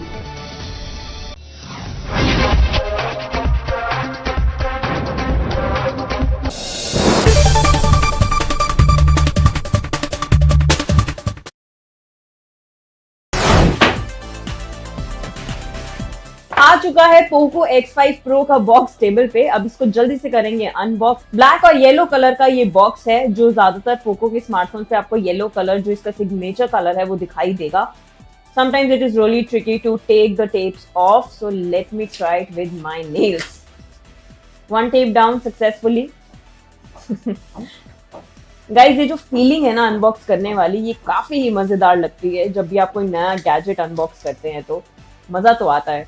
जैसे कि यहाँ देखेंगे, box के पीछे की तरफ बहुत सारे डिटेल्स लिखे हैं, बॉक्स के बारे में फीचर्स लिखे हैं, वो दिखाएंगे और उसके बारे में बात करेंगे जब फोन हाथ में आ जाएगा। Inside the box you get this little paper box as well, जिसमें ज्यादातर पेपर वर्क और प्रोटेक्टिव केस ही होता है। लाइक आई सेड, वही मिला है हमको। यहाँ पर एक छोटा सा मैनुअल टाइप है।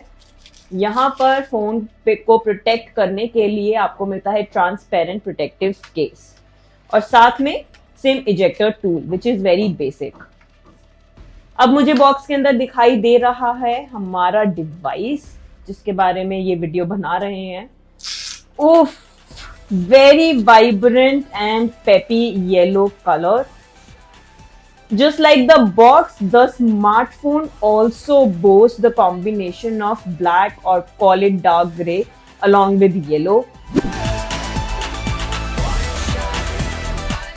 और कॉम्प्लीमेंटिंग डिजाइन आपको फ्रेम्स पर भी दिखेगा। जो कलर आपको यहाँ कैमरा मॉड्यूल पर दिख रहा है, पीछे ये जो पैच पर दिख रहा है, वही आपको उसी कलर का फ्रेम दिखाई देगा विद येलो एक्सेंट्स।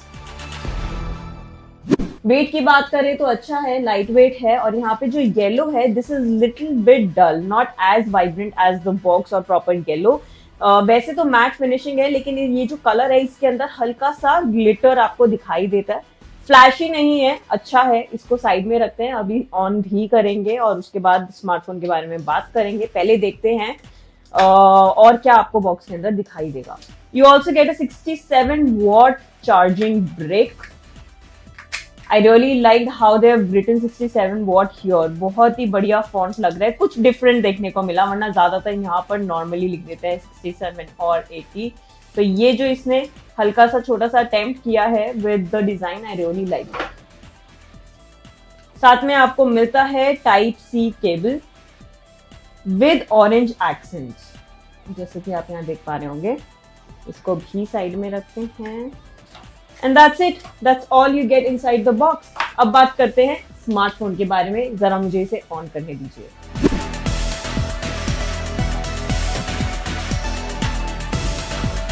फोन को यहाँ पर सेटअप करना मैंने शुरू कर दिया है। जैसे कि आप देख पाएंगे this phone runs on MIUI 14। साथ साथ इसको हम सेट करते रहेंगे और फोन के बारे में बात करते रहेंगे, बिकॉज यही तो सबसे ज्यादा बढ़िया पॉइंट होता है जब भी आप नया फोन सेटअप करते हैं, the feeling of setting up and shifting to a new smartphone।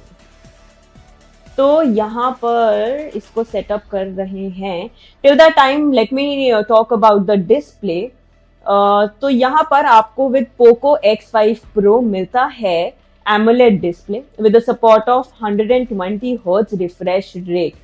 Basically, scrolling, animations should be smoother, क्योंकि 120 Hz अब ज्यादातर फोन्स पे स्टैंडर्ड भी हो गया है। There was a time when 90 Hz used to be the standard refresh rate, but 120 अब ज्यादातर फोन्स पे आपको दिखाई देगा। इसके अलावा this display is protected with Corning Gorilla Glass 5। तो आपको इतना टेंशन लेने की जरूरत नहीं है कि डिस्प्ले को कुछ हो जाएगा, ऐसा नहीं होगा। The phone is also offering IP53 rating to prevent all the dust as well as water splashes। यहाँ पर और जैसे कि डिस्प्ले पे आपको दिख रहा होगा bezels are pretty thin। In fact यहाँ पर चारों साइड पे मुझे सेम bezels दिखाई दे रहे हैं, मतलब मेजरमेंट उनका, और थिन भी लग रहा है। यहाँ पे वाइट बैकग्राउंड पे देखेंगे तो आई थिंक इसका जो व्यूइंग एक्सपीरियंस है that should add to it because of the thin bezels। और सामने आपको यहाँ पर दिख रहा होगा punch hole camera. This is a 16 megapixel front shooter to click all the vibrant selfies as well as make video blogs. Cameras की यहाँ पे बात की है तो एक बार आपको पीछे वाले कैमरास के बारे में भी बता देते हैं।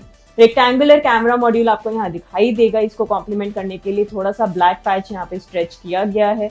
Now this camera module houses 3 cameras in total। The main camera is a 108 megapixel shooter। उसी के साथ आपको मिलता है ultra wide lens as well as macro lens for all the macro photographer lovers. अब बात करते हैं थोड़ी सी डिजाइन की। रेयर पैनल के बारे में हम बात कर चुके हैं। फ्रेम की बात करें तो राइट साइड पे आपको मिलता है वॉल्यूम रॉकर। उसी के नीचे येलो एक्सेंट में आपको मिलता है power button. This power button also acts as a fingerprint scanner. वो कितना फास्ट है ये आपको रिव्यू वीडियो में बताएंगे। बॉटम की बात करें तो आपको मिलता है SIM tray, type C port and speaker. Everything is in black guys, तो आई डोंट नो कि वीडियो में कितना दिखाई दे रहा होगा। फ्रेम ब्लैक है और सारे के सारे जो पोर्ट्स हैं वो भी ब्लैक हैं, तो आई रियली होप आपको दिख रहा होगा। Left side of the frame is pretty neat. Oh my God, now this smartphone actually gets some brownie points, क्योंकि on the top you also get a 3.5 mm headphone jack. So this smartphone is actually a mid-ranger, और इस price पर आपको इतनी चीजें मिलना is actually a good thing। So basically the phone fetches brownie points for the 3.5 mm headphone jack। अब एक बार चलते हैं सेटिंग्स की ओर और देखते हैं कि फोन में और क्या क्या है। सेटिंग्स में हम आ चुके हैं, एक बार देखते हैं फोन के बारे में। जैसे कि हम बता चुके हैं, सॉफ्टवेयर की बात करें तो this phone runs on MIUI 14 based on Android 12। तो ये आपको मिलता है स्मार्टफोन के साथ। अब बैटरी की बात की जाए तो this smartphone comes with 5000 mAh battery capacity, and like I showed you the adapter, this also supports 67 watt fast charging technology. जाते जाते एक और चीज बता दूं that this newly launched X5 Pro comes with the support of Dolby Vision as well as Dolby Atmos. Stereo speakers का support इसमें आपको मिलता है, तो गेमिंग एक्सपीरियंस और while watching content, this should actually be really good on this smartphone, but this will get to know in a full review video. जैसे कि आप देख पा रहे हैं यहाँ पे ईयरबड्स के काफी सारे फीचर्स ऑलरेडी मेंशन्ड हैं। You get translucent jelly case, 13.4 mm large drivers, Enco master sound effects, AI deep noise cancellation for calls, long battery life, binaural low latency with Bluetooth 5.3 transmission. तो ये सारी चीजें इसके बारे में हैं। थोड़ा सा इसका डिजाइन ऐसा लगने वाला है, अनबॉक्स करके पता चलेगा एग्जैक्टली कैसा दिखेगा।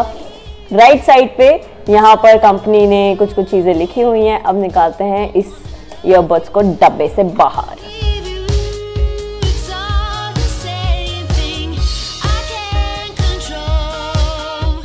वो ओके, काफी स्लिपरी सा मुझे लगा because of the plastic cover, but ऐसा नहीं है।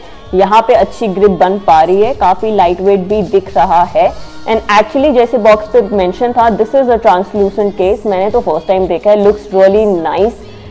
मजा सा आ रहा है इसको देखने में नॉट रियली, बट अच्छा लग रहा है। यहाँ पीछे की तरफ ओप्पो ने ब्रांडिंग अपने ओप्पो एनको की हुई है। बहुत छोटा सा यहाँ पर स्टिकर है, काफी प्यारा सा इसका लुक है। सामने ओप्पो लिखा हुआ है। अब इसको एक सेकेंड गाइस, काफी अलग सा शेप और डिजाइन है, अच्छा लग रहा है देखने में। और यहाँ पे आपको मिलता है कुछ ऐसा look with the new Oppo Enco air 3।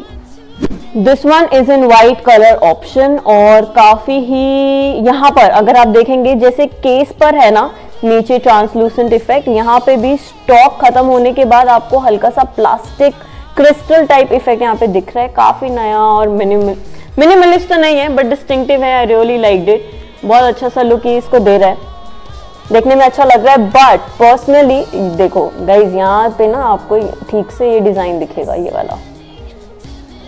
हाँ, so what I was saying is personally I really prefer the earbuds that come with canal ear tips. मुझे वो ज्यादा कंफर्टेबल लगते हैं, बट ऐसा नहीं है कि ये अनकंफर्टेबल होगा, ये भी अच्छा होगा। बाकी एक्चुअल में इसका यूसेज कैसा है वो चीजें हमको यूज करने के बाद पता चलेंगी। So you guys need to stay tune to Gadget Times, जैसे कि मैं हमेशा बोलती हूँ।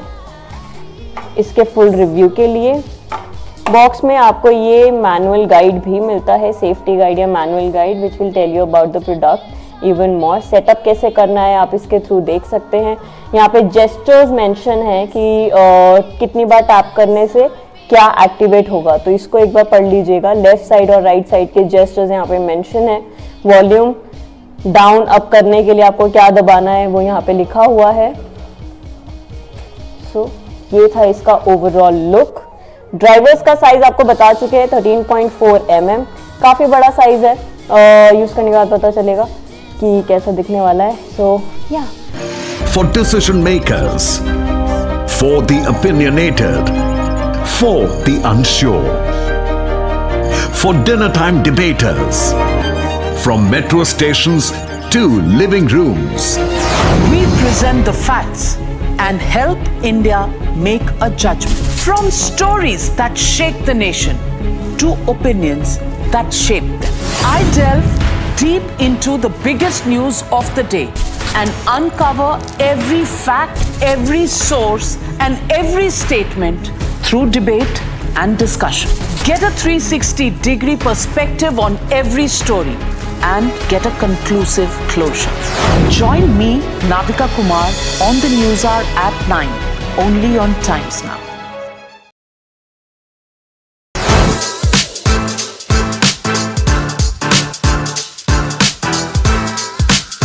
हमारे साथ मौजूद हैं मोहुल, who is founder and CEO of Matter. Thank you for joining us. Thank you. So Mohul, we've already seen this bike. I still don't know what you guys going to call it right now, But hopefully, we're going to know about it in a couple of months, I believe, and more details that we already know about specifications and what you are offering with this bike.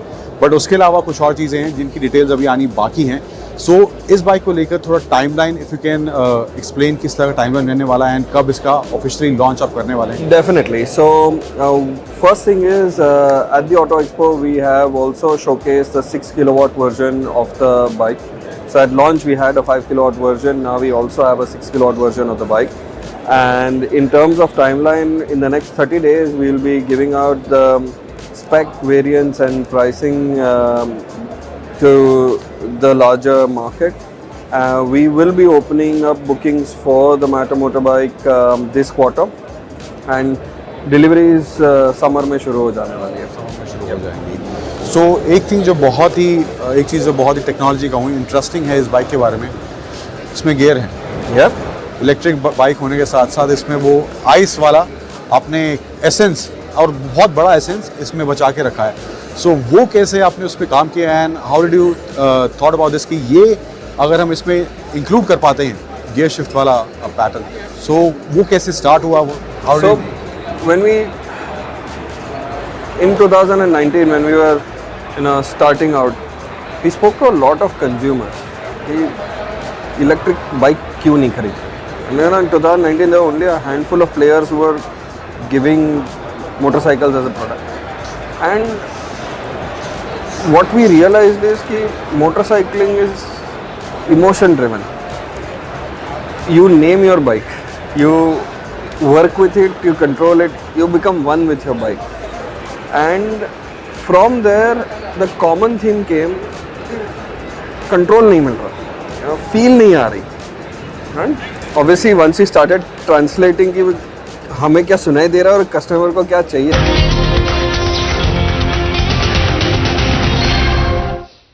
Hello and a very warm welcome. You're watching News Now Overnight with me, Priya Behel. First up, the top 50 stories. Accused in liquor policy case, former Delhi Deputy Chief Minister Manish Sisodia CBI custody ends, sent to judicial custody till March 20th. Rouse Avenue Court grants bail to K. Kavita's former CA who was also arrested by the CBI in connection with the excise policy. The accused who first opened fire at Umesh Pal has been shot dead in an encounter by UP cops early this morning. UP ministers say Yogi government is delivering on what they promised. Samajwadi Party says there is one murder happening every 6 hours in UP. How many criminals will Yogi police kill? Meanwhile, Osman's wife alleges the encounter is fake. After Sadaqat's arrest, cops search Muslim hostel where Umesh's murder plot was allegedly hatched. 107 rooms of hostel have been sealed. Rahul Gandhi betrays Bharat again, indirectly asks for foreign intervention, says the BJP.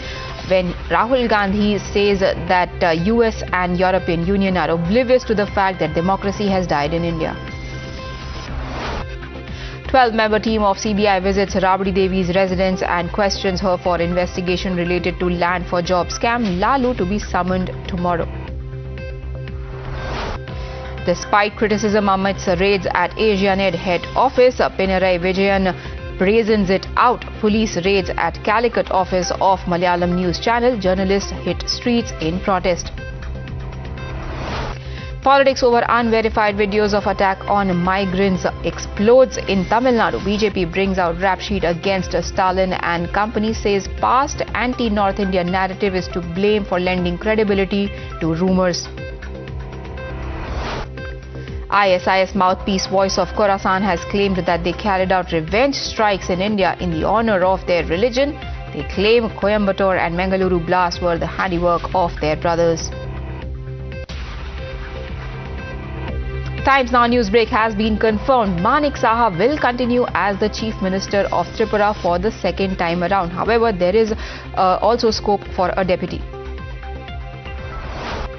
Cabinet portfolios decided for new Meghalaya government. 8 berths reserved for NPP, 2 for UDP, 1 each for BJP and HSPDP. Conrad Sangma has said that new government will be called MDA 2.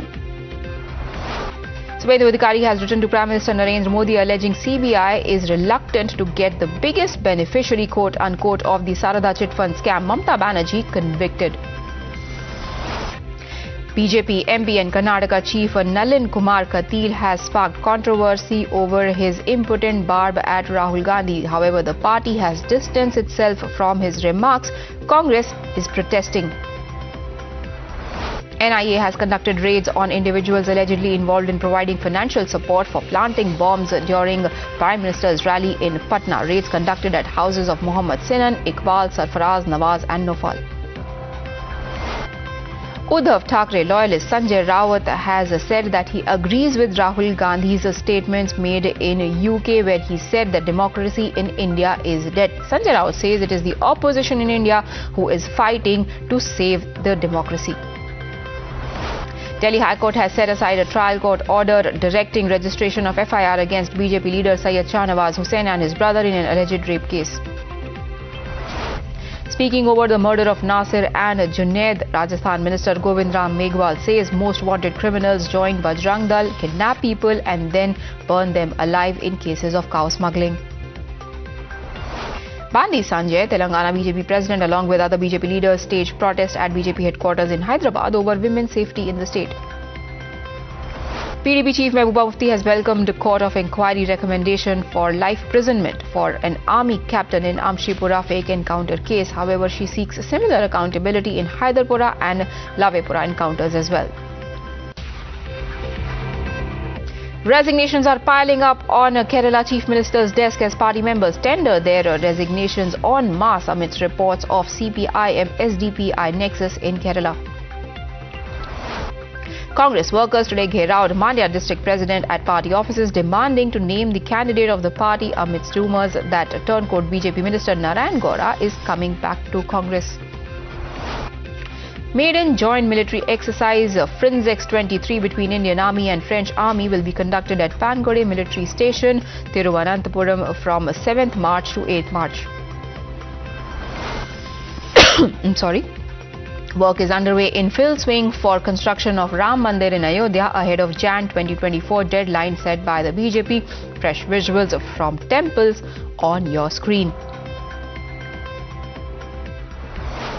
Restrictions return in Karnataka amidst rising H3N2 and COVID cases. Health Minister K. Sudhakar says government has decided to mandate all health staff to wear masks while they are at work. BSF has fired at a Pakistani drone along border in Ajnala, Punjab, pushing the drone back to Pakistan. Further searches underway. Congress has demanded Chief Minister Bommai to quit over Mysore bribegate case. BJP MLA Viru Pakshappa has moved Karnataka High Court seeking anticipatory bail. BJP leader N.R. Ramesh has filed complaint with Lokayukta against opposition leader Siddaramaiah, claiming 200 crore rupees were spent during his tenure as Chief Minister on guests. He claims bills were inflated and CM benefit from it. In Meerut, an altercation over minor argument over Holi celebration has led to skirmishes and stone pelting. 2 people were injured, both Hindus, and they blame several Muslim youth from the area. Tourists from Punjab created hue and cry in Manikaran in Himachal Pradesh. Punjabi tourists pelted stones and waved swords in the religious tourism town. The video of incident has now gone viral. Despite proof on camera, Rajasthan police have denied any mishandling of Pulwama martyrs' cane. Facing backlash, Sachin Pilot met the widows of martyrs and assured them that their demands will be looked into with importance. TMC MLA Idris Ali does it again, warns people that he will chop off the tongue, break spine and bones of anyone who insults Mamta Banerjee. The Anti-Corruption Bureau has filed a case against Yogesh Bhoir, former corporator of Uddhav Thackeray Group. Bhoir is alleged to have earned nearly 85 lakh rupees illegally. AIMIM has staged protests for the second day over name change of Aurangabad to Sambhajinagar. Ahead of G20 summit in Amritsar, secessionist group Sikhs for Justice gave a call for a rail roko march and stormed the Makhu railway station in Firozpur with pro-Khalistan slogans. Amidst reports of G20 Amritsar event being shifted, Chief Minister Bhagwant Mann checked the preparation of G20 summit that would be held from 15 to 17 March. A teacher dies by suicide by consuming poison inside a classroom in Karnataka's Vijayanagar. FIR has been registered against her husband, mother-in-law and sister-in-law. Delhi's Ashram flyover has been shut since the beginning of this year for expansion has been reopened for public after Chief Minister Arvind Kejriwal inaugurated the flyover extension that will make commute between Delhi and Noida smoother. Captain Shiva Chauhan of the Indian Army becomes the first female officer to have been deployed to the world's highest battlefield, Siachen Glacier. Yediyurappa's helicopter faces landing issues in Kalaburgi. The copter had to abort landing last minute as the ground was filled with plastic sheets, making it difficult for the pilot to make a landing. Rupees 10 lakh robbery at Indian Overseas Bank at Shyamnagar in Jaipur caught on camera. Robbers wielded weapons, robbed and absconded. Amitabh Bachchan sustained injuries during shooting of a film Project K in Hyderabad. He is said to have broken his rib cartilage, worried fans poured love, sending him get well soon messages. Union Minister Anurag Thakur has chaired a meeting to review Asian Games and Olympic preparation with Mission Olympic Cell and IOA. Australia has confirmed Steve Smith will again captain the Test side in their Border Gavaskar Trophy Series concluding match in Ahmedabad. Islamabad court has rejected former Pakistan Prime Minister Imran Khan's plea for suspending arrest warrant. The order to arrest and produce him in court on March 7 remains. 9 policemen have been killed, 13 injured in a blast in Balochistan province of Pakistan. Preliminary evidence suggests it was a suicide attack. Amidst incidents of Hindu hate, Australian envoy draws the line, issues clear warning to K fanatics, says Khalistan has no legal standing in Australia. Pressure mounts on Ukrainian troops in eastern city of Bakhmut as Russia continues attack on the city. Clashes have erupted between protesters and police in Athens following uproar over Tuesday's train clash that killed 57 people. Heads of states and officials from different nations met in Doha for opening of the 5th United Nations Conference on the Least Developed Countries.